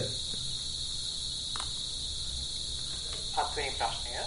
භාවනාව යනු සිත වර්තමානයේ තබා ගැනීමක්ද? එසේමනම් අපට එය කිරීමට මෙතරම් අමාරු ඇයි? පෙර කළ කර්මය එයට බලපාන නිසාද? ප්‍රශ්නේ තමයි. හොඳයි. දැන් භාවනාව කියන්නේ ඉතින් සිද්ධ වර්තමානයේ තබා ගැනීමම නන් නෙමෙයි. දැන් භාවනාව කියන එක අපිට පාලි වචනේ අර්ථ දක්වනවා නම් කියන්න වෙන්නේ කල්ටිවේෂන් කියලා. හිත දියුණු කිරීම. හිත වර්ධනය කිරීම. දැන් මේ වර්ධනය කරන්න තියෙන එක කුසලතාවයක් තමයි හිත වර්තමානයේ පැවැත්වීම කියන එක. ඊට අමතරව ඉතින් මේක තව වර්ධනය කරන්න අවශ්‍යයි. දැන් හිත දැනට හිර වෙලා ඉන්නවා විවිධාකාර ආවරණ අස්සේ. හිතන්න හිත කියන්නේ මණිකක් නම් මේ මණිකේ දිස්නේ එළියට එන්න විදිහක් නැහැ මේක ආවරණය වෙලා තියෙන. විවිධාකාර ආවරණ වලින් මේක වැහිලා තියෙන්නේ. එහෙනම් අපි මේ ආවරණ ඉවත් කිරීම සඳහා යම් කුසලතාවයක් දිනු කරන්න අවශ්‍ය වෙනවා. ඒ කුසලතාවයන් දිනු කිරීමත් භාවනාවක් තමයි. මොකද හිත වර්ධනය කිරීමක් නේ කරන්නේ. හිත වඩනවා අපි. හිත දියුණු කරනවා. හිත දියුණු කිරීම වර්ධනය කිරීම තමයි භාවනාවක් කියලා කියන්නේ. ඉතින් එතකොට ඒ වර්ධනය කරන්න දියුණු කරන්න හිතේ සතිය කියන ගුණයක් අපි හඳුන්ලා දෙනවා. ඒ සතියෙන් කරන්නේ පැටලි ඉන්න නොදී අතීතයේ අනාගතයේ පැටලි ඉන්න නොදී මේ මොහොතට අවදි කරලා ගන්නවා. සිහියෙන් එළඹ සිට සිහියෙන් ඉන්න පටන් ගන්නවා. ඊට පස්සේ හිත එහෙ මෙහෙ යන්න නොදී තව අපිට තෝරාගත්ත අරමුණේම එකඟ කරන්න පටන් ගන්නවා. ඒකත් ඔන්න වර්ධනයක්. ඊට පස්සේ හිත ඒ විටින් විට අරමුණු වලට පැන යනවා වෙනුවට නැවත මේ අරමුණටම නංවමින් තෝරාගත්ත අරමුණේ රැඳෙන්න උගන්වනවා හිතට. ඒ අරමුණ විමසන්න උගන්වනවා. ඊට පස්සේ අරමුණේ සැක නොකර ඒක විස්තර බලන්න උගන්වනවා. ඊළඟට ඒ කාටයුත්ත සාර්ථකව කරද්දී හිත ප්‍රමෝදයෙන් තියන්න උගන්වනවා. හිත සැහැල්ලු කරන්න උගන්වනවා. ඊළඟට සැක පහළ නොකර බොහොම තෘප්තිමත්ව ඉන්න උගන්වනවා. ඉතින් මෙන්න මේ වගේ කුසලතා රාශියක් දිනු කරන්න අවශ්‍යයි. ඉතින් එතකොට මේවා දිනු කරගෙන යනකොට ඔන්න හිතේ තියෙන සමහර නරක පුරුදු අපිට තේරෙන්න ගන්නවා. අපේ හිතේ තියෙන නරක ඇබ්බැහි අපිට තේරෙන්න ගන්නවා. ඉතින් ඊට පස්සේ ඒවා ඉවත් කරන්න අවශ්‍යයි. ඉතින් මෙන්න මේ වගේ බොහොම පුළුල් දර්ශනයක්, පුළුල් වැඩ කටයුතු රාශියක් තොර මේ භාවනාව කියන එකේ අපිට හඳුනා ගන්න පුළුවන්. හොඳයි. අවසන් ලිඛිත ප්‍රශ්නය මම කියා කෙනෙක් නැතයි ධර්මයේ අසා තියෙනවා. එසේනම් නිවනට යන්නේ කවුද? අපගේ සිතද? ප්‍රශ්නේ තමයි. ඒකත් හොඳ ප්‍රශ්නයක් ඉතින්. මේ දැන් ඇත්තටම අපි තුල අවිද්‍යාව තියෙන තාක් මමෙක් ඉන්නවා. අවිද්‍යාව නැත්තම් මමෙක් නැහැ කියලා කියන්න පුළුවන්. ඉතින් එතකොට නිවනට යන්නත් කෙනෙක් නැහැ. නිවනට යන කෙනෙක් නෙමෙයි මෙතන තියෙන්නේ. අර අවිද්‍යාව දුරු වීමේ ක්‍රියාපටිපාටියක් තියෙන්නේ. ඒතර නිවනට දැන් ඕක බුදුරජාණන් වහන්සේගෙන් අහනවා මේ තථාගතයන් වහන්සේ පිරිනිවන් පෑමෙන් පස්සේ ඉන්නවද? තථාගතයන් වහන්සේ පිරිනිවන් පෑවට පස්සේ නැද්ද? තථාගතයන් වහන්සේ ඉන්නවයි නැහැයි දෙකමද? එහෙම නැත්නම් තථාගතයන් වහන්සේ ඉන්නේත් නැති නැත්තේත් නැති කියන දෙකමද? ඉතින් මේවා බුදුරජාණන් වහන්සේ බැහැර කරනවා. ඉතින් මෙතන තියෙන්නේ තනිකර ආත්ම දෘෂ්ටියක්. මොකද එතන අහන ප්‍රශ්නේම තියෙන්නේ කෙනෙක් ඉන්නවා කියන හැඟීමක්, ආත්ම දෘෂ්ටියක් තියෙන. ඒතර එහෙම ඉන්න කෙනෙක් නැතිවීමක් කියන්නේ උච්ඡේදවාදයක්. ඉන්න කෙනෙක් දිගට ඉන්නවා කියලා කියන්නේ ඒක ශාස්ත්‍රවාදයක්. දැන් මෙතන ඉන්න කෙනෙක් කියනට වඩා අපි තුල අවිද්‍යාව තියෙන තාක් අපි කෙනෙක් හදනවා. අවිද්‍යාව නැතිනම් ඔන්න අපිට කෙනෙක් හදන්න විදිහක් නැහැ. ඒ නිසා දැනට ඕක ওই විදිහට තෝරගෙන ටිකක් හිතේ සතිය දියුණු කරගෙන සමාධියක් ප්‍රඥාවක් දියුණු කරගෙන යන්න. එතකොට ඔය ප්‍රශ්න වලට හුඟක් විසඳුම් ලැබෙනවා. ඒ කියන්නේ අපේ හිතේ විවිධ අන්දමින් පහළ වෙන ඔය දෘෂ්ටි, විවිධාකාර සැක, ඕවා තව හිතන්න මම මූලික කරගෙන හිතන්න තව පැටලෙන එක තමයි වෙන්නේ. ඒ වෙනුවට අපි වෙනත් පැත්තකින් තමයි මේකට එළඹෙන්න වෙන්නේ, විසඳුමක් හොයන්න වෙන්නේ. ඒ විසඳුම හොයද්දී ටික Tamanට තේරෙනවා මේ කලින් තිබිච්ච ප්‍රශ්න මහා බොළඳ ප්‍රශ්න. මේ වෙලාව කිසිම තේරුමක් නැති ප්‍රශ්න. ඒක මගේ මෝඩකමට අහපු ප්‍රශ්න. කියලා ඔන්න Tamanටම තේරෙන්න ගන්නවා. හොඳයි. ලැබී තිබෙන ලිඛිත ප්‍රශ්න එක්මනයි ස්වාමීන් වහන්සේ. සභාවේ කාට හරි වාචික ප්‍රශ්නයක් අහන්න අවශ්‍ය නම් අවස්ථාවක් තියෙනවා.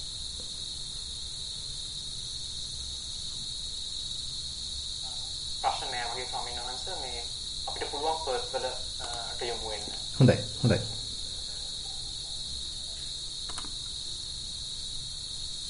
ගෞරවනීය ස්වාමීන් වහන්සේ දෙවරක් සාදුකාරට නමස්කාර කරමු. ස්වාමීන් වහන්සේ අද දින ලිඛිත ප්‍රශ්න හතරක් ඉදිරිපත් වෙලා තිනවා. අලුත් ප්‍රශ්න ඇසෙන්න අවසරයි. හොඳයි. දරු ස්වාමීන් වහන්සේ.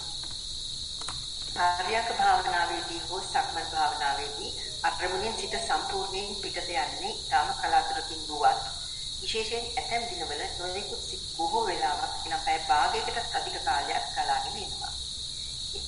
ඒවා එළියන්න බව තේරෙන නමුත් ඒ සිතට වදයක් වෙන බව දැනෙනවා. මෙවැනි අවස්ථාවලදී කල යුත්තේ භාවනාව ඉදිරියටම නොකඩවා ගැනීමද නැත්නම් විරාමයක් ගැනීම. ඔබ වහන්සේගේ අවවාද බලාපොරොත්තු වෙමි. ත්වන් සරණයි. එතෙන්දී ඉතින් ඇත්තටම අපිම ඒක ප්‍රායෝගිකව තේරුම් ගන්න වෙනවා. දැන් අපි සෑහෙන වෙලාවක් භාවනා කළා. ඉතින් දැන් විනාඩි 45ක් 50ක් පැයක් විතර හිටියා. ඉතින් එතකොට දැන් හිත පිට යන්න ගන්නවා. හිත දැන් වෙන අරමුණු වල යන්න ගන්නවා. ඉතින් එතකොට ටිකක් හිතා ගන්න පුළුවන් මේ වෙනකොට සෑහෙන වෙලාවක් මේ කටයුතු නිරත වුණා. දැන් ටිකක් කයට හිතට වෙහෙසයි. දැන් මම පොඩ්ඩක් මෙතනින් නැගිටලා විවේකයක් අරගෙන හිත ටිකක් ආයි සංසුන් කරගෙන නැත්තම් සැහැල්ලු කරගෙන වැඩේට අවතීර්ණ වෙන්න ඕනේ කියලා ඉතින් තමන්ම තේරුම් ගන්න. එහෙම නැත්තම් අපි හිතමු ඔන්න වාඩි වෙච්ච ගමන්. එතකොට හිත කියන දේ අහන්නේ ආයෙත් ඉතින් එතන යනවා මෙතන යනවා කියපු දේවල් මතක් වෙනවා කරපු දේවල් මතක් වෙනවා. ඉතින් එතකොට තේරෙනවා මේ භාවනාවට වාඩි වෙන්න කලින් හැසිරිච්ච ආකාරය එච්චර ගැලපෙන්නේ නැහැ. ඒ හින්දා තමයි මේ හිත දඟලන්නේ. ඉතින් එතකොට ඉතින් හික්මවන්න සිද්ධ වෙනවා. එක්කෝ ටිකක් සක්මනකට වගේ ගිහිල්ලා තව ටිකක් මේ හිතට සංසුන් වෙන්න නිදහස් පරිසරයක් ලබලා දීලා පරයන්කට එන්න සිද්ධ වෙනවා. මොකද ඉඳගත්ත ඉක්මන් වැඩි. තාම හිතේ අර කතා කරපු දේවල් වල කොසු ඉතිරි වෙලා තියෙනවා. හිතේ නිකන් අර pent up energy එකක් තියෙනවා. ඉතින් ඒක රිලීස් වෙලා නැහැ. ඒක නිදහස් වෙලා නැහැ. ඉතින් ඒ හින්දා තාම හිත එකලස් වෙන්නේ නැහැ. ඒ නිසා එක්ක සක්මනකට ගිහිල්ලා පොඩ්ඩක් ආයෙත් හිතට සංසුන් වෙන්න ඉඩ දීලා සැහැල්ලු වෙන්න ඉඩ දීලා ඊට පස්සේ පරයන්කයට ගෙනල්ලා වාඩි කරන්න පුළුවන්. එහෙමත් නැත්නම් අපිටම අපි ඔක්කොම ටික ගාන්ට කරගෙන ආවා සක්මනකුත් කළා. ඊළඟට ඇවිල්ලා වාඩි වුණා. ඊට පස්සේ හිත දැන් ටිකක් කියන දේ අහනවා. හොඳට එකඟ වෙගෙන යනවා. දැන් එන්න සංසුන් වෙනවා. ඉතින් ඒ අවස්ථාව ඒ කියන්නේ සුභවාදී පැත්තක් දැන් තියෙන්නේ. සාර්ථක වෙන පැත්තක් තියෙන්නේ. දැන් ඔන්න සාර්ථක වෙමින් යනවා.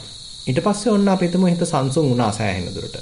ඊට තැම්පත් වුණා. තැම්පත් වෙලා ඔන්න ටික වෙලාවක් තියෙනකොට ඔන්න හොගාලා සිතුවිලි එන්න ගන්නවා. එහෙමත් වෙන්න පුළුවන්.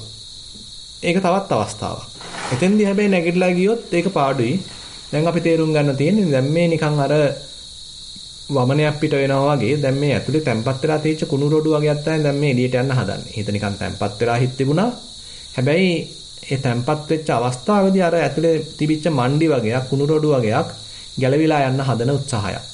එතෙන්දී අපි ඒකට ඉඩ දෙන්න ඕනේ. අපි හොඳට විවෘතව සැහැල්ලුවෙන් උපේක්ෂාවෙන් ඒ ටික පිට වෙන්න ඉඩ දෙන්න ඕනේ. එතෙන්දී නැගිටලා යන්නවත් මේ ඉරියව් නැත්තම් මේ මාරු කරන්නවත් අවශ්‍ය නැහැ. අපිට දෙන්නේ ෂොට්ටක් ඉවසන්න විතරයි තියෙන්නේ. මේ ටිකට යන්න ඉඩ හරින්න අවශ්‍යයි. ඒ නිසා අවස්ථානුකූලව තමයි තේරුම් ගන්න වෙන්නේ. මෙතෙන්දී මම නැගිටිනවද, සක්මනකට යනවද, පොඩි විවේකයක් ගන්නවද, නැත්තම් පොඩ්ඩක් ඉවසලා මේ හිතට ඒ තියෙන කුණුරොඩු ටික ඉවත් කරන්න ඉඩ දෙනවද කියන එක ඉතින් අවස්ථානුකූලව තමයි පියවරක් ගන්න වෙන්නේ. ඊමයි ස්වාමීන් වහන්සේ ඊළඟ ප්‍රශ්නය ගෞරවනීය ස්වාමීන් වහන්සේ සක්මන් භාවනාවේදී ආනාපාන සති භාවනාවේදී සිත යොමු කරන විට කම්පන රුධිර වලදී මට වැටහෙන්නේ සිතක් හටගත්තා ඒ නිරුද්ධ වූවා යන දෙයයි. භාවනා කරන කාලයේදී ශබ්දයක් ඇසුණත් සිතක් ඉපදුනා ඒ දිවි ගියා යන හැඟීමයි. මේ පවත්වා ගැනීමම විදර්ශනා අරමුණද කරුණාවෙන් පැහැදිලි කර දෙන්න සිටිමි. ත්වන් සරණයි. ඒකත් එක මට්ටමක් කියන්න පුළුවන්. ඒ කියන්නේ අපි විපස්සනාවේ විවිධ අවදීන් පහු කරනවා. කියන්නේ විපස්සනාව කියලා තනි අවදියක් නෙමෙයි තියෙන්නේ. අපි එක එක අවදීන් පහු කරගෙන තමයි යන්නේ. ඥාන පරම්පරාවක් මෙතන තියෙන්නේ. ඥානයක නුවණක පොඩ වර්ධනය වීමක්. විවිධ ක්ෂේත්‍රවල වර්ධනය වීමක්. එතකොට දැන් ඔය කතා කරලා තියෙන්නේ එක ක්ෂේත්‍රයක වර්ධනය වීමක්. ඇතිවීම නැතිවීම පිළිබඳ වර්ධනය වීමක්. ඒක අපි තුමු කායික වශයෙන් ලබන රූප අරමුණු වල ඇතිවීමක් නැතිවීමක් වශයෙන් වර්ධනය වෙන්න පුළුවන්. වේදනාවන් වල ඇතිවීමක් නැතිවීමක් දකිමින් ඒක වර්ධනය වෙන්න පුළුවන්. ඊළඟට දැන් ඔය ලියලා තියෙනවා වගේ ඒ අරමුණු දැනගන්නා හිතේ ඇතිවීම නැතිවීම වශයෙන් ඒක වර්ධනය වෙන්න පුළුවන්. ඉතින් මේ වගේ විවිධ බුළු ක්ෂේත්‍රයක මේ ඇතිවීම නැතිවීම කියන නුවණත් වැඩෙනවා. ඒකත් තව තව පුළුල් වෙනවා. තව තව ගැඹුරු වෙනවා. ඊට පස්සේ අපි හිතමු දැන් මේකෙන් එහාටත් ඉතින් තව හුඟක් දේවල් තියෙනවා. දැන් මේ දේවල් කෙරෙහි එක්තරා අන්දමක එපා වීමක් පහළ වීම, නිබ්බිදාවක් පහළ වීම. ඒකත් විපස්සනාවේ තවත් නුවණක්. ඊළඟට මේ ටික වැඩක් නෑ මේක අතහැරලා දාන්න ඕනේ කියලා තමන්ගේ හිතේ ආකල්පයක් දිනු වීම. ඒකත් එක්තරා විපස්සනා නුවණක්. ඊට පස්සේ අපි මේ ටික අතහැරිලා හිත සැහැල්ලුවෙන් ඉන්නවා නම් ඒකත් විපස්සනා නුවණක්. ඒ සැහැල්ලුවෙන් ඉන්නකොට තව තව හිතේ තියෙන සියුම් දේවල් වැටහෙනවා නම් විවිධ ආකල්ප වැටහෙනවා නම් හිත ඇතුලේ තියෙන නැත්නම් රුචි අරුචිකම් වැටහෙනවා නම් අපිටම ආවේනික යම් මොකද්ද මේ අපිට විවිධ පුරුදු වැටහෙනවා නම් ඒකත් විපස්සනා නුවණක්. ඒ නිසා තනි ප්‍රදේශයක් නෙමෙයි මේ ප්‍රදේශ රාශියක් දීර්ඝ ගමනක් තමයි ඉතින් අපි මේ යන්නේ. ඉතින් අපි එකිනෙකා එක එක තැන්වල ඉතින් කාලයක් ගත කරනවා. හැබැයි ඉතින් එක තැනකවත් දිගට ඉන්න නෑ ඉස්සරහට යන්නයි තියෙන්නේ. ඉමයි ස්වාමීන් වහන්සේ ප්‍රශ්නය. පින්වත් ස්වාමීන් වහන්සේ තිරුවන් සරණයි. අවුරුද්දක තරම් කාලයක් සම්මුතිකම නින්දට පෙර පැය භාගයක් නාඩි 45ක් කාලයක් නොකඩවා පුරුද්දක් ලෙස ආනාපාන සති පරයන්ක භාවනාවක යෙදී. සමහර දිනවල ඉතා අපහසු සිත විසිර ගිය බවක් සිත තුළ ඇතිවන විට වෙනත් භාවනාවකින් සිත සමනය කරගෙන ආනාපාන සතියට පැමිණේ. බොහෝ දිනවල කෙලින්ම ආනාපාන සතිය හොඳින් වැඩේ. සමාධිය හොඳින් වැඩි හිත සුලන් රැල්ල සිත යොමු කොටගෙන සිටින විට ක්‍රමයෙන් රැල්ල අඩු වී සිත සමාධිමත් වේ. මාගේ ප්‍රශ්නය සිත සමාධිමත් වී සිටින විට එකවරම ස්විච් ඔෆ් වූවක් මෙන් තා ගැඹුරු නිහඬියාවක් සිතට දැනේ. එවිට සිත වික්ෂිප්ත හැඟීමක් ඇති වේ. ඒ මා නිින්දේ සිටියාද කියා කරුණාවෙන් මේ පහදා.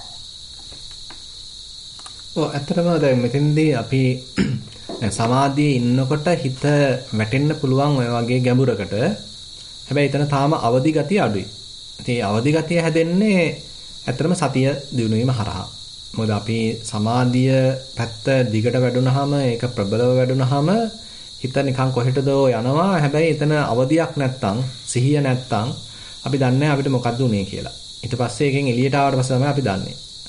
නමුත් දැන් සතිය හොඳට තියෙනවා නම් මේ මුළු කතාවම අපිට තේරෙනවා. අපි සමාධිය දියුණු වෙන හැටි, සමාධියේ යම් අවස්ථාවකටපත් වෙන හැටි, ඊට පස්සේ හිත ගිහිල්ලා තව ඒකාග්‍රතාවයටපත් වෙන හැටි, එතන අපි යම් වෙලාවක් ගත කරපු හැටි, ඊට පස්සේ එතනින් එළියට ආපු හැටි. මේ මුළු කතාවම අපිට තේරෙනවා සතිය තීව්‍රව තියෙනවා. ඒ නිසා දැන් හතරවෙනි ධ්‍යානය ගැන උනත් බුදුරජාණන් වහන්සේ කියද්දි ඔය සතියේ තියෙන කෘත්‍ය පැහැදිලි කරලා දෙනවා. එච්චර ගැඹුරු සමාධියකදී වුණත් සිහියෙන් තමයි ඉන්නේ. ඒ නිසා දැන් ඔතන පොඩ්ඩක් පෙන්눔 කරන්නේ සමාධියේ යම්කිසි දියුණුවක් තියෙනවා. හැබැයි ඊට සාපේක්ෂව සතිය තාම දියුණුලා මදි. ඒ නිසා වැඩිපුර සක්මනේ දෙන්න, සක්මන සැහැල්ලුවෙන් කරන්න. ඒ සක්මනේදී එතන සතිමත් වෙන්න. දකුණු පාදයේ පොළවේ වදිනකොට එතන හොඳට සිහිය යොමු කරන්න. එතන ඒ වගේම දැනෙන්නේ මොනවද කියලා තා ටිකක් විමසිල්ලෙන් බලන්න. තොරතුරු දක ගන්න උත්සාහවත් වෙන්න. ඊළඟට වායු වම් පාදයේ පොළවේ වදිනකොට එතෙන්ට අවධානය යොමු කරන්න. එතන හොඳට සමාධිමත් කරන්න හිත. ඊට පස්සේ එතන දැනෙන දේවල් තව විමසන්න. එතකොට මෙන්න මේ විමසීම හරහා නැවත එතන හිත ඒකාග්‍ර කිරීම හරහා වර්තමානයේ හිත පැවැත්වීම හරහා අවදීන් මේ කටයුත්තේ නිරත වීම හරහා සතිය සම්පජඤ්ඤය වැනි ගුණධර්ම දියුණු වෙනවා. එතකොට අර අපිටම ඊළඟට අපි ඔන්න පරයන්කට ගියා. අර වගේම හිත දැන් එකඟ වෙන්න හදනවා. එයා දැන් තනියෙන් ඉන්න කැමතියි, ඒකාග්‍ර වෙන්න කැමතියි, සමාධිමත් වෙන්න කැමතියි. අපිත් පොඩ්ඩක් කමක් නැහැ. එයාට ඉඩ දෙනවා. හැබැයි හොඳට දන්නවා මෙයා මොකද්ද දැන් කරන්න කියලා. අවදීන් තමයි ඉන්නේ. ඒ නිසා මේ සතියයි සම්පජඤ්ඤය දියුණු කරගෙනම ඔතෙන්ට යන්න. එතකොට මොකද්ද වෙන්නේ කියලා Tamanටම තේරුම් යාවි. එමයි ස්වාමීන් වහන්සේ අවස්ථා ලිඛිත ප්‍රශ්නය. ගෞරවනීය ස්වාමීන් වහන්සේ ආර්ය අෂ්ටාංගික මාර්ගයේදී සම්මා සමාධිය යටතේ 1 2 3 4 යන රූපාවචර ධ්‍යාන සතර විස්තර වන අවස්ථා අස්සා ඇත්තේ. එසේම සමාධිය පංච නීවරණ යටපත් වන අවස්ථාවලදී පමණක් වැඩිම මාර්ගඵල සාක්ෂාත් කර ගැනීමට ප්‍රමාණවත් බව අසා ඇත්තේ. පළවෙනි කොටස මාර්ගඵල සාක්ෂාත් කර ගැනීමට ධ්‍යාන දක්වා සමාධිය වැඩිම අත්‍යවශ්‍යද? දෙවෙනි කොටස එසේම නැතිනම් සම්මා සමාධිය යටතේ ධ්‍යාන සතර විස්තර වන්නේ මන්ද? කරුණාවෙන් පැහැදිලි කර දෙන මේ පාද නමස්කාර පොතේ ඉඳන්. ඊට ඔව් කවුරු හරි තින් පොතක් බලලා තියෙනවා හොඳයි. මේ අතරම සම්මා සමාධිය කියන එක පැති කිහිපයකින්ද විස්තර කරනවා. දැන් සමාධි භාවනා සූත්‍රයේදී එහෙම සමාධියක තියෙන විවිධ පැති විස්තර කරලා දෙනවා. උදාහරණයක් වශයෙන් අපි හිතමු හිතේ ඔය කිව්වා වගේම නීවරණ ටික යටපත් කළා ටිකක් සතුටින් ඉන්න සැහැල්ලුවෙන් ඉන්න පුළුවන් මට්ටමක් සමාධියක තියෙනවා. ඊට පස්සේ ගැඹුරු සමාධියකට ගිහිල්ලා ධානයකට සමවැදිලා ඒ දිට ධම්ම සුඛයක් විඳින්න පුළුවන් තත්ත්වයක් එහෙම තියෙන සමාධිත් තියෙනවා. ඊට පස්සේ සතිය සම්පජඤ්ඤය දිනු වෙන මට්ටමක් කතා කරන ඒ බඳු සමාධිත් තියෙනවා. ඊට පස්සේ ආශ්‍රවයන් ඡය කරගන්න උදව් වෙන නීවරණ මේ කෙලෙස් ප්‍රහාණය කරගන්න උදව් කරන ඒ බඳු සමාධිත් තියෙනවා. ඒ නිසා සමාධිය ගත්තාම එතන විවිධ පැති වලින් බුදුරජාණන් වහන්සේ විස්තර කරලා තියෙනවා. දැන් ඒ නිසා ඉතින් මේ කොයිකෙත් යම් යම් ප්‍රයෝජන තියෙනවා. අපි එකපාරටම මේ ආශ්‍රවයන් ඡය කරගන්න බෑ. නීවරණ ටිකවත් යටපත් කරගන්න බැරි මනසකට. ඉතින් එහෙනම් මුලින්ම මේ නීවරණ ටිකට ප්‍රතිපක්ෂ ධර්ම අපේ හිතේ දිනු කරන්න අවශ්‍යයි. උදාහරණයක් වශයෙන් කියනවා නම් අපි හිතමු අපි නැවත නැවත අරමුණට හිත නංවමින් ඉන්නකොට අපි ඒකට කියනවා විතර්කය කියලා. එතකොට මේ විතර්කය දිනු වෙනවා නම් එයාට නිදා ගන්න විදිහක් නැහැ. එයාට කම්මැලි වෙන්න, ඔතෑණි වෙන්න විදිහක් නැහැ. ඒ කියන්නේ ඒ බඳු ශීඝ්‍රව පවත්වන විතර්කය හරහා තීන මිද්ද නීවරණ යටපත් කරනවා. ඊට පස්සේ ඒ විතර්ක කරපු අරමුණ අපි තෝරගත්ත අරමුණ අපි තුමා ආශාසය නම් ප්‍රශ්වාසය නම් ඒක ගැන හොඳට විමසලා බලනවා. ඒකේ විස්තර බලනවා. එතකොට සැකයක් නැහැ. දැන් මේකයිලා ආශාසයම බව දන්නවා. මේකයිලා ප්‍රශ්වාසයම බව දන්නවා. නැත්තම් මේක ආශාසයේ මුල කියලා දන්නවා. මැද කියලා දන්නවා. අග කියලා දන්නවා. කිසිම සැකයක් නැහැ. එතකොට ඔන්නේ ਵਿਚාරය කියන ඒ අංගය හරහා කුසලතාවයේ හරහා විචිකිච්ඡාව බැහැර කරනවා. ඊට පස්සේ දැන් මේක සාර්ථක වෙන්න දැන් හිත එහෙම දුවන්නේ නැහැ. දැන් මේ කටයුත්ත සාර්ථකයි, අපේ උත්සාහය සාර්ථකයි. අන්න පුංචි සතුටක්, ප්‍රමෝදයක් පහළ වෙනවා. ඒක වර්ධනය වෙනවා ප්‍රීතියක් දක්වා. ඒ බඳු ප්‍රබෝධමත්, ඒ වගේම සතුටු සහගත, ප්‍රීති සහගත මනසක එවනම් මේ ව්‍යාපාදයක් නැහැ. එතකොට ව්‍යාපාදය කියන එකට ප්‍රතිපක්ෂයි අපේ මේ හිතේ ඇති වෙන සතුට. ප්‍රීතිය. ඊට පස්සේ දැන් ඕක තව දිගට කරනකොට කාය සැහැල්ලු වෙනවා, මනස සැහැල්ලු වෙනවා, පස්සද්ධියක්, සැහැල්ලුවක්, සැපයක් දැනෙන්න ගන්නවා. අන්නේ සැපවත් පරිසරයක හිතට ආයේ පරණ දෙයක් අල්ලගෙන දුක් වෙන්න අවශ්‍යතාවයක් නැහැ. වෙන අරමුණු වල දුවන්න අවශ්‍යතාවයක් නැහැ. මොකද ඇතුළතම සතුට තියෙනවා. එහෙමනම් අර වික්ෂිප්ත බව අඩු වෙනවා. ඒ කියන්නේ උද්දච්ච කුක්කුච්චය කියන නීවරණය අයින් වෙනවා. මේ හිත කය සැහැල්ලු වෙලා පස්සද්ධිය, සුඛය, සැපය ඒ කියන ಗುಣ අපිට එකතු වෙනකොට. ඊට පස්සේ දැන් හිත වෙන කොහෙවත් යන්නේ නැහැ. මේ අපි තෝරගත්ත අරමුණේම ඉන්නවා. හිත ඒකාග්‍ර වෙලා තියෙනවා. ඒතර ඒකාග්‍රතාවය කියන එක කාමච්ඡන්දයට ප්‍රතිපක්ෂයි. එතකොට මෙන්න මේ නීවරණ පහ සම්පූර්ණයෙන්ම යටපත් කරන්න ඔන්නේ ධානාංග පහ උදව් වෙනවා. විතක්ක, ਵਿਚාර, ප්‍රීති, සුඛ, ඒකාග්‍රතාව කියන ධානාංග පහ උදව් වෙනවා. ඉතින් එතකොට ඔන්න ඔය බඳු පරිසරයක් තමයි ඊළඟට අපි යොදාගන්නේ. දැන් ඔන්න සමාධිමත් හිතක් තියෙනවා, ඒකාග්‍ර වෙච්ච හිතක් තියෙනවා. ඒක පාවිච්චි කළා විපස්සනාවක් වඩන්න. මේ කියන්නේ හොඳට ඒ සතිමත් වෙච්ච අරමුණ තව විග්‍රහ කරලා බලන්න. එයාගේ යථා ස්වභාවය තේරුම් ගන්න. ඉතින් එතකොට තමයි අන්න නුවණක් වැඩෙන්න ගන්න. ඒ නිසා ගැඹුරු සමාධියකට යෑමේ ප්‍රයෝජන තියෙනවා. ඒ තුළ යම්කිසි හිතට සහනයක් තියෙනවා, తాවකාලික සුවයක් තියෙනවා. ඉතින් එතන ඒ ප්‍රයෝජනෙ ගන්න පුළුවන්. හැබැයි ඒක තුළ රැඳී සිටීම තුලින් පමණක් හිතේ කෙලෙස් කැපෙන්නේ නැහැ. එතකොට එහෙමනම් අපි එක්තරා පැත්තකින් සීලයක් ආරක්ෂා කරන්න අවශ්‍ය වෙනවා. ඊළඟට ඒ සීලය මතින් ගොඩනගාගත්ත දැන් මේ අපි කතා කරපු සමාධියත් පවත්වන්න අවශ්‍ය වෙනවා. ඒ බඳු පැහැදිලි මනසක එහෙමනම් මේ නීවරණ හඳුන ගන්න සිද්ධ වෙනවා. හිතේ පහළ වෙන විවිධ අකුසල් හඳුන ගන්න සිද්ධ වෙනවා. කෙලෙස් හඳුන ගන්න සිද්ධ වෙනවා. හඳුනගෙන ඒවා බැහැර කරන්න සිද්ධ වෙනවා. අන්න ඒ බඳු කෙලෙස් දුරු කරන ප්‍රතිපදාවකට අවතීර්ණ වෙන්න සිද්ධ වෙනවා. එහෙම නැත්නම් කියනවා නම් උපාදානස්කන්ධයන්ගේ උපාදාන කරන ස්වභාවය, ඇලෙන ස්වභාවය, සංයෝජන ගොඩනැගෙන ස්වභාවය හඳුන ගන්න සිද්ධ වෙනවා. ඉතින් එහෙමනම් ඒ බඳු සමාධියක් වර්ධනය කරන්න අවශ්‍ය වෙනවා.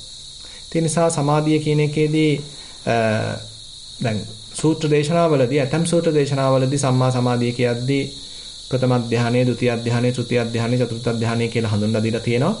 හැබැයි තවත් සූත්‍ර තියෙනවා සම්මා සමාධිය කියද්දී ඔය වගේ පුළුල්ව දේශනා කරලා තියෙනවා මෙන්න මේ බඳු සමාධි තියෙනවා නීවරණ බැහැර කරන, මේ බඳු සමාධි තියෙනවා ධිට ධම්ම සුඛයක් ඇති කරලා දෙන්න, මේ බඳු සමාධියක් තියෙනවා සති සම්පජඤ්ඤය දියුණු කරන, තවත් සමාධියක් තියෙනවා මේ වගේ ආශ්‍රවයන් ඡය කරන්න උදව් වෙන.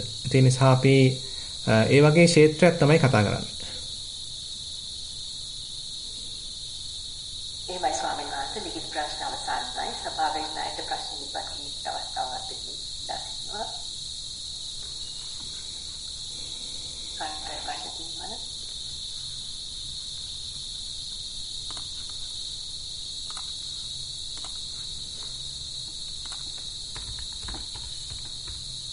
ස්වාමීන් වහන්සේ අර සතියෙන් හොඳට ඉච්ඡාසන දිහා බලන් ඉන්නකොට ටිකක් වෙලා යනකොට ඒක සතිය තියනවා. ටිකක් වෙලා යනකොට අර හොඳ සීහේ එකපාරට අවුල් වෙන ගැටියක් මම අත්විඳලා තියෙනවා. මේ ඒකත් සතියෙන් මට බලන්න පුළුවන් වුණා. එතකොට මම එතනින් අසුදුලි ටිකක් ඈත් වෙලා වගේ ගැටියකින් සිත වෙන තැනකට අරගෙන ඒකත් එහා බලගෙන මම හිතන්නේ මේ සතිය කියන එක නිත්‍ය ධර්මතාවයක්ද කියන එකක් පොඩි උදාහරණයක් ආවා. ඉන්පස්සේ දිගට මේ විදියට එහෙම වෙනකොට මම ටිකක් ඈත් වෙලා බලන් ඉන්න ගතියකින් ආයි මෙන්න මොකක්ද කියලා බලන් ඉන්න උනා. නම් ඒක ටිකක් අඩුයි. නමුත් අර ඉස්සර එහෙම වුණකොට මට හිතෙනවා මේ සතියක් කියන එක නිත්‍ය ධර්මතාවයකට ඒකත් නැද්ද කියන එක පොඩි පැහැදිලි කිරීමක් ගන්න පුළුවන් නේද? ඔව් දැන් මෙහෙම කියන්න පුළුවන්. දැන් අපි අරමුණක් සහිතව පවත්වන සතිය නිත්‍ය නැහැ කියලා කියන්න පුළුවන්. ඒ කියන්නේ මොකද එතනදී අරමුණක ප්‍රකාශ වීම, අරමුණක් එක්ක පැවතීම තුල තමයි ඒක මතුවෙන්නේ. සතිමත් වෙන්නේ. දැන් හැබැයි විඥානීය ස්වභාවයක් තියෙනවා. ඒකේ කිසි ප්‍රකාශ වීමක් නැහැ. ඒ කියන්නේ අරමුණක් අවශ්‍ය නැහැ. හැබැයි හුදෙක් දැනුවත් බවක් තියෙනවා. ඒ දැනුවත් බව අපි හදපු එකක් නෙමෙයි. ඒක අපි හදන්න දඟලන්න දෙයක් නැහැ. ඒකේ අපිට සංස්කරණය කරන දෙයක් නැහැ. ඒක හුදෙක් පවතින සතියක්. ඒකට සතිය කියනට වඩා බුදුරජාණන් වහන්සේ පාවිච්චි කරන්නේ අනිදස්සන විඥානය, අප්‍රතිත්ථිත විඥානය වගේ වචන තමයි පාවිච්චි කරන්නේ. ඉතින් ඒක සතියේ ලක්ෂණ ඒකේ තියෙනවා ඉතින්. ඒ කියන්නේ දැන් සාමාන්‍යයෙන් අපි සතිය කියන එක පොඩ්ඩක් පැත්තකින් විස්තර කරනවා නම් අපි රූපයක් හඳුනා ගැනීමත් එක්ක අපි සතිමත් වෙනවා. ඉතින් එතකොට එතන තියෙනවා හඳුනා ගැනීමේ ලක්ෂණයක්, සංඥාවක් තියෙනවා. ඊට පස්සේ දැනුවත් වීමක්, විඥාන මට්ටමක් තියෙනවා. දැන් එතන නම් අපි හිතමු චක්කු විඥාන මට්ටමක් තියෙනවා. එතන එළඹ සිටි සිහියක් යදුවොත් එතන සතියක් තියෙනවා. ඒ වගේ යම් යම් චෛතසික ගණනාවක් එතන හඳුනා ගන්න පුළුවන්. හැබැයි හිත අපි හිතමු එහෙම අරමුණක් නැහැ. හැබැයි අවදියෙන් ඉන්නවා. මරණරි බව දන්නවා. සිහියෙන් ඉන්නවා. එතනත් හැබැයි මේ සිහියේ ලක්ෂණ තියෙනවා. හැබැයි එතන අපි හදන්න දෙයක් නැහැ. අපි හදපු සතියක් එතන නැහැ. එතන තියෙන්නේ පවතින සතියක්. පවතින සිහියක්. පවතින අවදි බවක්. ඒකට බුදුරජාණන් වහන්සේ දෙන නම තමයි අප්‍රතිත්ථිත විඥානය, අනිදස්සන විඥානය වගේ නම්. එතනදී ඇත්තට මේ தත්ත්වය අපිට කියන්න බෑ මේක ඇති වෙනව නැති වෙනවා කියලා. ඒකට අපි දාන්න බෑ ඔය සංකත ලක්ෂණ. ඒක බුදුරජාණන් වහන්සේ අසංකත ධාතුවක් වශයෙන් පෙන්වන්නේ. ඒ කියන්නේ එතන සකස් කිරීමක් නෑ. ඒක හුදු තිබිච්ච දෙයක්, තියෙන දෙයක්. අලුතෙන් අපි හදන්න දෙයක් නෑ එතන. ඒ පැත්ත තමයි විස්තර කරන්නේ. ඒ නිසා අපිට මුලින් කියන්න පුළුවන් අපි පවත්වන සතියක්, උවමනාවෙන් කරන සතියක්, වඩන සතියක්, දියුණු කරන සතියක් තමයි තියෙන්නේ. මොකද අපේ හිත අතීතේ ගිහින් පැටලි ඉන්නවා. අපි ගෙනල්ලා ආයෙත් ඔන්න ආස්වාසිය තියෙනවා. අපේ හිත ගිහින් අනාගතේ පැටලි ඉන්නවා. ආයෙත් ගෙනල්ලා අපි ඔන්න ආශ්වාසය තියෙනවා. ඉතින් එතකොට තියෙන්නේ අපි බලෙන් පවත්වන සතියක්. නමුත් ඕක කාලයක් දිනු කරන්න ඔන්න සතිය අල්ලා හිටිනවා. දැන් එයා ඒ අරමුණේම ඉන්නවා. අපි තෝරලා දීපු, අපි අල්ලලා දීපු අරමුණේ මෙයා ඉන්න ගන්නවා. එතකොටත් ඉතින් තියෙන්නේ ඒ අරමුණු සහිත සතියක් තමයි තියෙන්නේ. අපි අර කලින් එකට වඩා ටිකක් හොඳයි ඉතින්. දැන් මේකත් තව දියුණු කරගෙන යනකොට ඊට පස්සේ අපි තුමු මේකේ නුවණක් වැඩෙනවා, සම්පජඤ්ඤයක් වැඩෙනවා, විපස්සනා නුවණක් වැඩෙනවා. ඊට පස්සේ අපි තුමු මේ ටික ඔක්කොම අතහැරිලා එයා නිකන් හුදේකලාව ඉන්නවා. ඉතින් එතෙන්දිත් දැනුවත් බවක් තියෙනවා. හැබැයි ඒක අපි හදපු සතියක් නෙමෙයි. ඒක හිතට ආවේනික සතිමත් බවක්. හිතට ආවේනික දැනුවත් බවක්. ඒක කිසිවක් ප්‍රකාශ වෙන්නේ නැහැ. ඒක කිසිම හිතේ අරමුණක පැටලීමක් නැහැ. නාම රූපයක නිරූපණයක් නැහැ. ඒ නිසා ඒක ඒ පැත්තට බුදුරජාණන් වහන්සේ අපි යොමු කරලා තියෙනවා. ඇත්තටම අද ධර්මදේශනාවේ අපිට ටිකක් ওই පැත්ත ගැන කතා කරන්න පුළුවන්. ඉතින් එතෙන්දී අපිට දකින්න බෑ එතන ඒක සතිය කියලා කියන්නත් බෑ. ඉතින් ඒක අතකින් බලද්දී සතියේ ලක්ෂණ තියෙනවා. හැබැයි බුදුරජාණන් වහන්සේ දෙන වචන තමයි ඒක අනිදස්සනයි, ඒක අප්පතිට්ඨිතයි වගේ වචන වලින් තමයි දේශනා කරන්නේ. එහෙමයි ස්වාමීන් වහන්සේ. මට ප්‍රශ්නයක් නැගීමට අවශ්‍යයි. ඔව්. ඔබ වහන්සේ බණේ සඳහන් කළා මේ ශාන්තිය ගැන. ඒක අවශ්‍යම තියෙනවනේ. ඒකම එදිනෙදා ජීවිතයේ සමහර අවස්ථාවල මට මේ ප්‍රශ්නයක් වෙලා තියෙනවා. දැන් කවුරු හරි කියන දෙයකට එකගොනේ නැත්තම් ඒ අය කියනවා භාවනා කරන්න කියන ඔළුව නරක් වෙලා කියලා. ඒකට අපි කොහොමද හැසිරෙන්න ඕනේ? මම මෛත්‍රී කරලා එලාවට හිත හදා ගන්නවා. කොහොමද මේ අවස්ථාවේදී මුණ දෙන්නේ? ඔව් ඉතින් ඉතින් රහත් වෙලා නැතිව අපි ඔක්කොගෙම ඉතින් ඔළුව නරක් වෙලානේ තියෙන්නේ.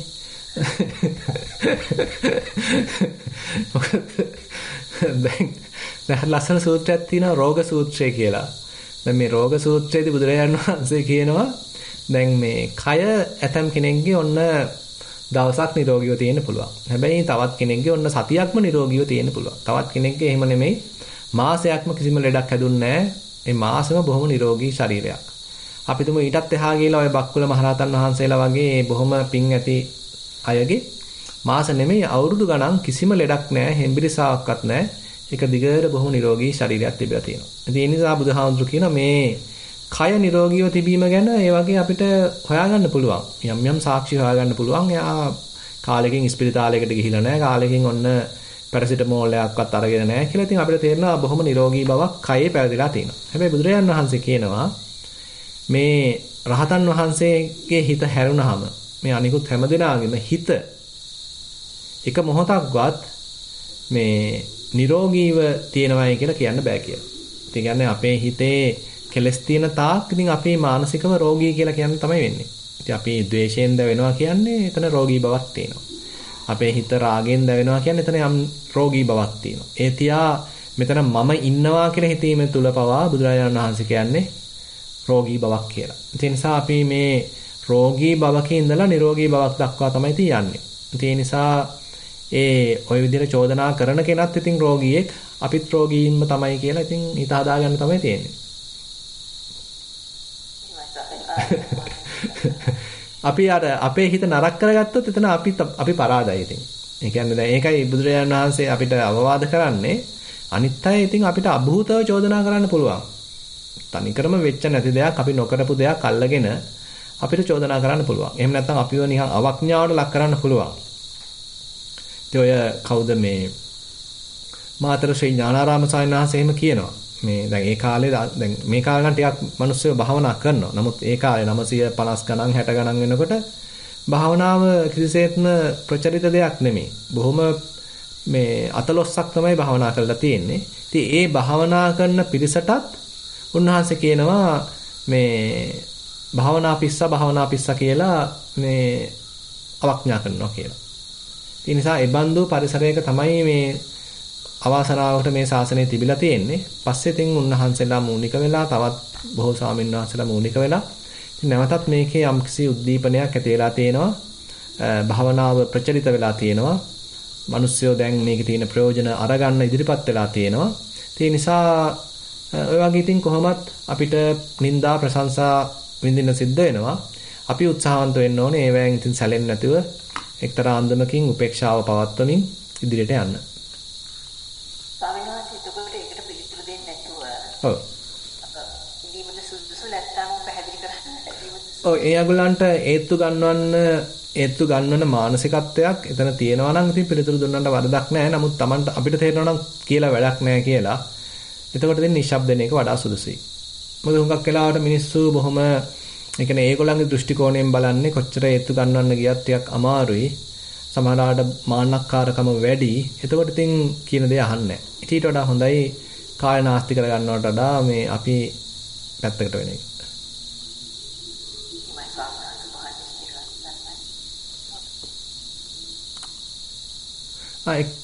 එක්කෙනෙක් අත ඔසවගෙන ඉන්නවා අපිට වෙන විශේෂ ප්‍රශ්නයක් නැත්නම් එයාට ඕනනම් අවස්ථාව දෙන්න පුළුවන්. හැබැයි නම නම් දන්නේ නැහැ iPhone කියලා තමයි තියෙන්නේ.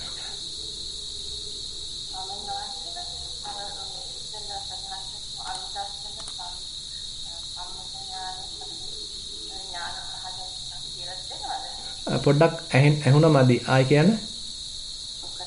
අනුදස්සන ප්‍රතිපදා ඥාන සම්මත ඥාන කියලා පහක් තියෙනවා. පහම මතක නැහැ. ඒ පහ මේ ඉබේම එන එකක්ද නැත්නම් පුරුදු කරගතියද? ඥාන පරම්පරාවක් ඉතින් බුදුරජාණන් වහන්සේ පෙන්නනවා. අපි අද ධර්මදේශනාවේදී බලමු. ඒ කියන්නේ බුදුරජාණන් වහන්සේ විශේෂයෙන්ම දැන් ගුණයක් වශයෙන් පෙන්නනවා. හිත දියුණු කරගෙන යද්දී සංස්කරණ නොකර හිත පවතින මට්ටම් සම්බන්ධයෙන්. ඉතින් ඒවත් විවිධ පැති වලින් විස්තර කරලා දෙනවා. දැන් ඒක තමයි ඇත්තටම අද ධර්මදේශනාවේ අපිට සාකච්ඡා කරන්න ඉතිරි වෙලා තියෙන්නේ. ඉතින් ඒ නිසා මම ආරාධනා කරනවා ධර්මදේශනාවට අහුම්කම් දෙන්න කියලා.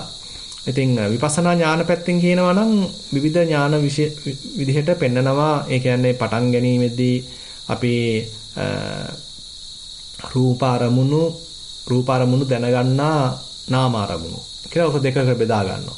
රූපී ආරම්මන රසක් තියෙනවා. අපි තුමු පාදයේ ස්පර්ශයක් දැනෙනවා, තද ගතියක් දැනෙනවා, රළු ගතියක් දැනෙනවා. අන්න ඒ වගේ රූප ආරම්මන වගේක් තියෙනවා. ඊපස්සේ ඒවායේ ලක්ෂණ හඳුනගන්න හිතක් තියෙනවා. නැත්තම් නාම ධර්ම තියෙනවා. ඒකට ඔන්න ඒක දෙකට කඩා ගන්නවා. අපේ අත්දැකීම දෙකට බෙදා ගන්නවා. ඊට පස්සේ ඒවා තව දිගට යනකොට මේවැයේ එක්තරා අන්දමක හේතුඵල ධමයක් ඔන්න තේරෙන්න ගන්නවා. පච්චේ පරිග්ගහ ඥානයක් කියලා කියනවා. හොඳට හේතු දැක ගන්නා නුවණක්. යෝනිසෝ මනසිකාරයෙන් හේතු දැක ගන්නා නුවණක්.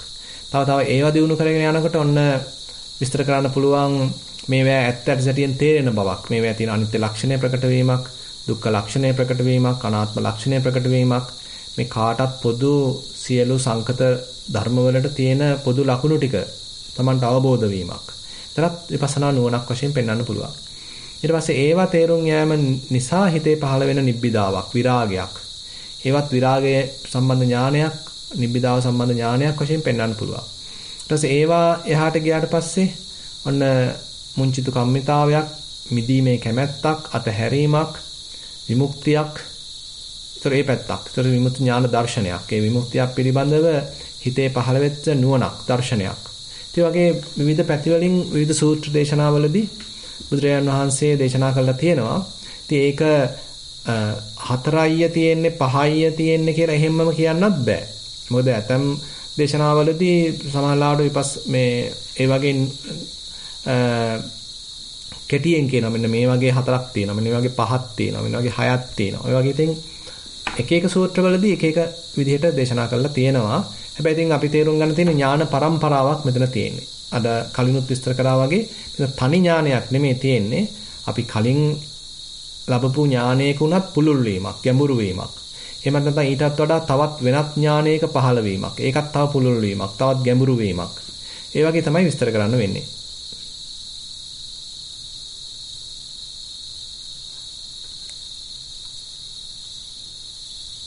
අවසරයි ස්වාමීන් වහන්සේ, අපිට මේ ධම්මසරණ YouTube stream එක හරහා සහ තව ලිඛිතව ප්‍රශ්න දෙකක් ලැබිලා තියෙනවා. හොඳයි.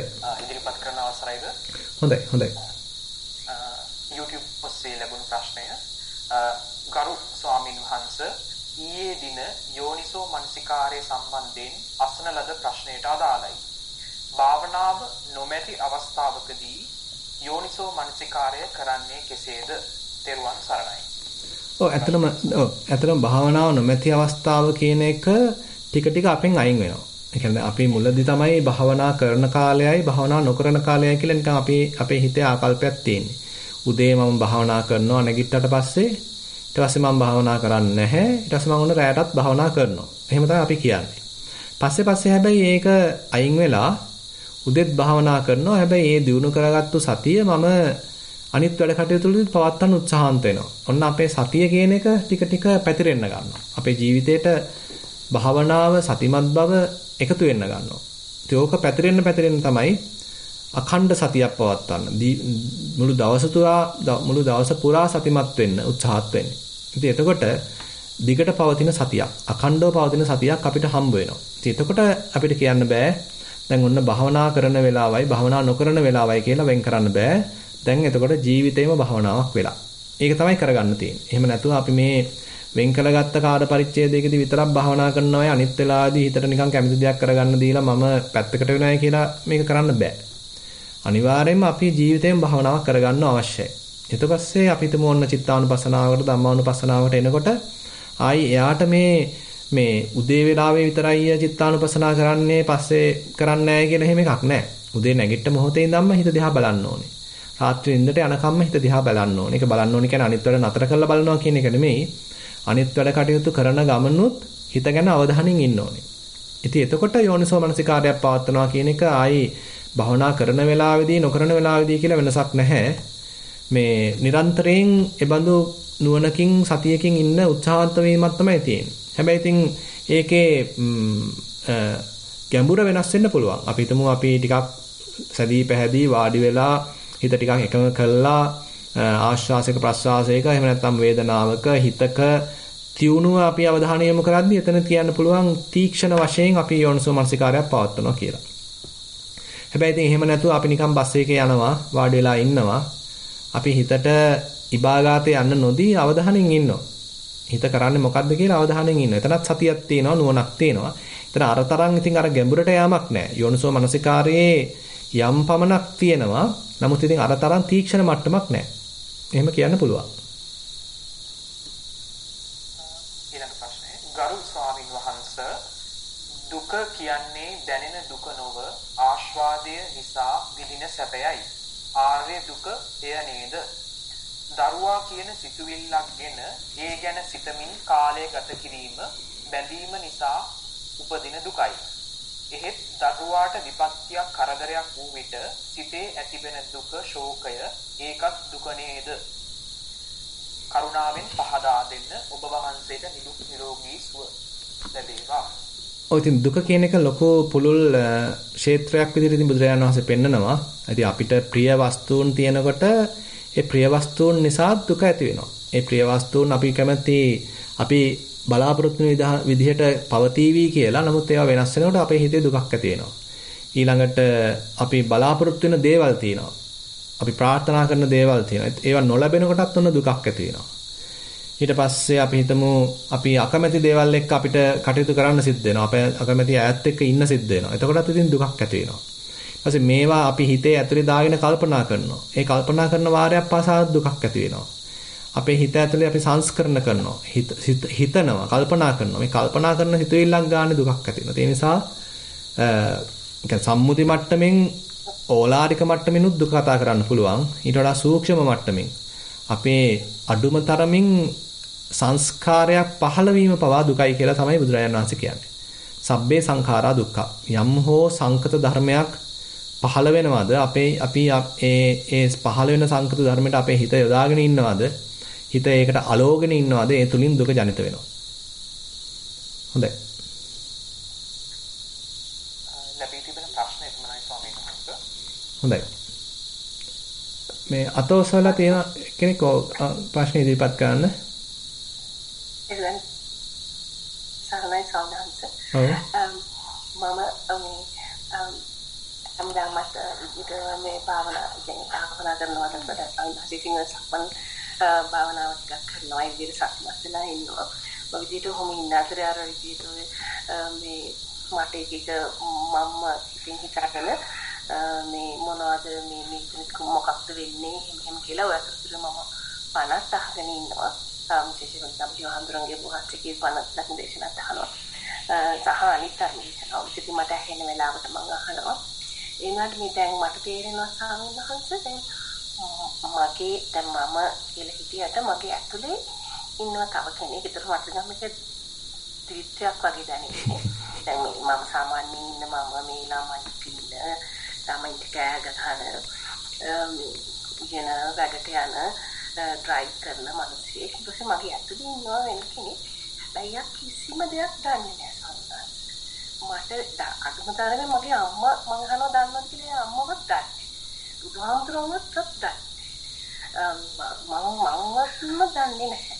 හැබැයි දැන් මට දැන් සාමාන්‍යයෙන් මගේ ඉන්න දැන් මම දැන් මොකක් හරි මට දුකක් ඇති වුණාම හරි තරහක් ඇති වුණාම හරි සාමාන්‍යයෙන් ඉඳලා ගෙදරදී මම අහනවා එයාගෙන් ඔයාට දුකයිද කියලා. Are you sad? ඊට පස්සේ I'm sad. What sad? නෑ, එයා sad කියන එකවත් දන්නේ නෑ. එතකොට සතුටක්ම සතුට what? ඒකවත් දන්නේ නෑ. එතකොට ස්වාමීන් වහන්සේ මේ මට ඉන්න හරි ඒ කියන්නේ මට කිසිම තනියක් දැනෙන්නේ නැහැ. ඒකට මට හිතෙනවා නිකන් මට මේ දැන් මට සාමාන්‍ය ජීවිතයේ දුකක් දැනුණාත් ඒකට මම එයාගෙන් අහවම මම දන්නවා එයා මමමයි කියලා. ඒකට එයාට දුක නැත්තම් ඊට පස්සේ මටත් දුකක් නැහැ. ඉතින් මම ඒක කාටවත් කියන්නේ නැහැ. දැන් මම ඊට පස්සේ දැන් උතර දැන්ලා මේ කවුරු හරි ඉතින් ඒගොල්ලෝ මට හිතනවා මේ ඊට පස්සේ මම එයාගෙන් අහනවා මෙයා අඳුරනවද මගේ ළමයා? නෑ එයා හිතන්නේ. ඉතින් මොකද ස්වාමීන් වහන්සේ සත්‍යය? ඔව් ඇත්තටම මෙහෙමයි ඉතින් ඔක දැන් ඔය මේ ඊගෝ සුපර් ඊගෝ නොම කියලා එහෙම ෆ්‍රොයිඩ් එහෙමත් කතා කරනවා. දැන් අපි බුදුරජාණන් වහන්සේ පෙන්වද්දී ඊට වඩා වෙනස් පැත්තකින් ඒ කියන්නේ අපේ සාමාන්‍ය සිතක්, කෙලෙසුන්ගෙන් තොර සිතක්, ගැඹුරු සිතක්. එහෙම නැත්නම් ඒකෙන් එහාට ගිය කැළඹුණු සිතක්, පරිඋත්තාන කෙලෙස් වල තියෙන සිතක්. ඊට පස්සේ ඒවා අපි විතික්‍රමණය කරන විතික්‍රමන මට්ටමේ තියෙන සිතක්. ඉතින් ඔයගේ විවිධ විදිහට ඉතින් ඕක විස්තර කරන්න පුළුවන්. ඉතින් අර දැන් අපි යන්න තියෙන්නේ ටික ටික ඔය සංසුන් හිතට තමයි යන්න තියෙන්නේ. ඒ කියන්නේ අපේ දැන් හිතන්න මෙහෙම හිත කැළඹිච්ච ගතියක් තියෙනවා. එතෙන්ද සිතුවිලි එහෙට දුවනවා මෙහෙට දුවනවා බොහොම නිකන් කලබගෑනියක් තියෙනවා. ඒ ඇවිල්ලා අපේ හිතේ තියෙන එක මට්ටමක්. හැබැයි ඔය ටික මේ ටිකක් සමනයටපත් වෙලා ඒවා දඟලන්නේ නැතුව ඒවා නිකන් අර කාපට් එකක් දාලා වහලා ඒවා ටික තියෙනවා වගේ එහෙම මට්ටමකුත් තියෙනවා. හැබැයි ඒ තාම කාපට් එකේ යට තියෙනවා. ඊට පස්සේ හිතන්න අපි කවදා හරි මේ කාපට් එකේ යට කුණු ටිකත් අයින් කළා සුද්ධ කරා නම් ඊට පස්සේ ඔන්න සම්පූර්ණයෙන් පිරිසුදු හිතකුත් තියෙනවා. ඒ නිසා බුදුදහම පැත්තෙන් කියනවා නම් මට්ටම් තුනකින් අපිට හිතා ගන්න පුළුවන්. කෙලෙස් සම්පූර්ණයෙන්ම අපිව වසඟයට අරගෙන අපි ඒකේ වහලෙක් බවට පත් වෙලා ඉන්න මට්ටම එකක් වශයෙන් හඳුනා ගන්න පුළුවන්. හැබැයි කෙලෙස් හිතේ තියෙනවා ඒවා දුවනවා එහෙට මෙහෙට හැබැයි අපි ඒ දිහා දැනගන්නවා. ඒක හැබැයි අපි ක්‍රියාත්මක කරන්නේ අපි තාම හිත දැවෙනවා කියලා දන්නවා. හැබැයි අපි අතින් පයින් ක්‍රියාත්මක නොවි වචනයෙන් ක්‍රියාත්මක නොවි දැනුවත්ව ගත කරනවා. ඒක තවත් මට්ටමක්. ඊට පස්සේ අපි යම් දවසක මේ දේවල් ඔක්කොම අයින් කළා සම්පූර්ණ නිකම්ම පිරිසුදු හිතක්. සම්පූර්ණ පියෝ හිතක්. විසුද්ධියටපත් වෙච්ච හිතක්. සහිතව ඉන්න පුළුවන් නම් අන්න ඒක තවත් මට්ටමක්. ඒ නිසා අපේ හිතේ විවිධ ස්තර හඳුනා ගන්න පුළුවන් ඔය වගේ. දැන් බුදුරජාණන් වහන්සේ ඔව්. මම දැන් ඇත්තටම දැන් මත් වෙලා මම ඇවිදිනකොට එයා එළියට එනවා. එතකොට එයා තමයි ඉන්නේ. එයා තමයි එතන ඉන්නේ. කියන්නේ දැන් මට අපිට දැනෙනවා කියලා දන්නේ එයා. හරි. එතකොට ඔක්කොම දන්නේ එයා දන්නවා. හරි. නමුත් එයා ෆීලිංග්ස් අඳුරන්නේ නැහැ. එයා කියන්නේ එයා එකකින් දුකක් කිව්වහම එයාට දුක නැහැ. මට දුකක් නැහැ කියනවා. ඔව්. නෑ ඉතින් ඔහොම නෑ ඔතන ඇතුලේ කතාව ප්‍රොමෝට් කරන්න යන්න එපා. දැන් එයාත් එක්ක එහෙම කතා කරන්න යනවා වෙනුවට Taman නිශ්ශබ්ද වෙන්න. දැන් ඔය එළියේ මනසක් තියෙනවානේ කතා කරන දුක් වෙන කියවන මනසක් තියෙනවානේ. අන්නේ මනස සතිය පාවිච්චි කළා එයාවත් නිශ්ශබ්ද කරන්න. ඒතර මේ දෙන්න අතර වෙනසක් නැති වේවි. ඒතර මේ දෙන්න නිකන් සමපාත වේවි. දැනට වෙලා තියෙන ඉතින් නිකන් දෙන්නෙක් ඉන්නවා වගේ අරයා නිශ්ශබ්දව ඉන්නවා අනිත් එක්කෙනා කෑ ගහනවා. දැන් මේ කෑ ගහන එක්කෙනාව නිශ්ශබ්ද කරගන්න. එතකොට මෙතන දෙන්නෙක් නැහැ, ද්වයතාවයක් නැහැ. මෙතන මේ එකම දැනුවත් බවක් විතරයි තියෙන්නේ. අපි නිකන් අර ඒ දැනුවත් දැන් ඇත්තටම සතියෙන් කරන්නේත් ඔය වගේ දෙයක්. අපිව නිරීක්ෂණය කරනවා. අපිව නිකන් self monitoring කියලා කියන්නේ. අපිවම තවත් මනසකින් නිරීක්ෂණය කරනවා. දැන් අපිව දැන් උතන වෙලා තියෙන්නේ self monitoring process එකට අපි නමක් දීලා තිනවා මෙතන තව කෙනෙක් ඉන්නවා කියලා. එතන කෙනෙක් නෙමෙයි self monitoring process එකක් තියෙන්නේ. මේක අපිට පුළුවන් අපිවම බලන්න. අපිට පුළුවන් අපේම ක්‍රියාපටිපටිය නිරීක්ෂණය කරන්න පුළුවන්. ඒක තමයි සතියෙන් හදලා දෙන්නේ. එතකොට අර කෑ ගහන මනස තැම්පත් වෙලා එක පාටම ඉස්සරහට පනින මනස තැම්පත් වෙලා ආවේගශීලී වෙන මනස තැම්පත් වෙලා එයත් සංසිඳුණාට පස්සේ මේ දෙකේ වෙනසක් නැහැ. දැන් තියෙන හොඳ දැනුවත් බව පමණයි. මොනිටරින් මට ඉන්නේ කෙනා අබලනවා වැඩි කෑ ගහනවා වෙනවා. කියන්නේ එයා හරි වොලටයිල්. අන්න හරි. දැන් අර ඇත්තට ඉන්න කෙනා පොඩ්ඩක්වත් කෙලවෙන්නේ නැහැ. ඔව්. මොකුත් නැහැ. මම සතියින් ඉන්න වෙලාවට එයා එළියට ඇවිල්ලා මාත් එක්ක හොඳට ඉන්නවා. එතකොට අපි දෙන්නයි. හරි. අනිත් වෙලාවට එයා වෙනමයි මං වෙනවා. ඔව්. ඒ එළියේ ඉන්න එක්කෙනාව සමනය කරන්න, එළියේ ඉන්න එක්කෙනාව හදන්න, එළියේ ඉන්න එක්කෙනාව හික්මවන්න, එළියේ ඉන්න එක්කෙනාව සංසුන් කරන්න, එයාට අවබෝධයක් ඇති කරලා දෙන්න. දැන් මේ එළියේ මෙයා අල්ලගෙන දඟලන දේවල් වල තියෙන ආදීනව ටික ප්‍රකට කරලා දෙන්න.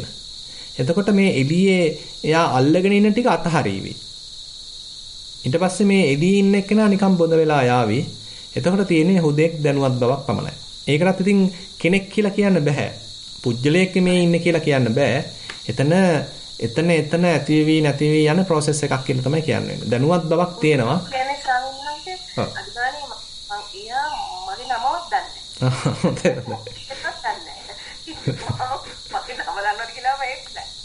නෑ ඉතින් මෙහෙමයි. දැන් එහෙම අහන්නෙත් මම දැන් එහෙම අහන මනසයි උත්තර දෙන මනසයි උතන පැටලෙනවනේ අපි ඔහොම කතා කරන්න ගියාම නේද? එතනදී අපි නිකන් අපි තුල ආත්ම දෙකක් තියෙනවා වගේ පැත්තකට එහෙම කතා කරන්න ගියාම යන්නේ. ඊට වඩා වටිනවා අපි මේ එළියේ තියෙන මේ නොසන්සුන් වෙච්ච නිතරම කිපෙන නිතරම වොරි වෙන නිතරම මේ දුකටපත් වෙන ඒ මනස නිකන් සංසුන් කරලා දාන. ඒකට සතිය විසින් එයාව හික්මවන්න ඉඩ දෙන්න. ඊට පස්සේ මනසේ තියෙන සංසිනීමක්, සැහැල්ලුවක්, අවදිමත් බවක් එයා ඒ හිතට පුළුවන් පහළ වෙන කෙලෙස් හඳුන ගන්න. හොඳයි.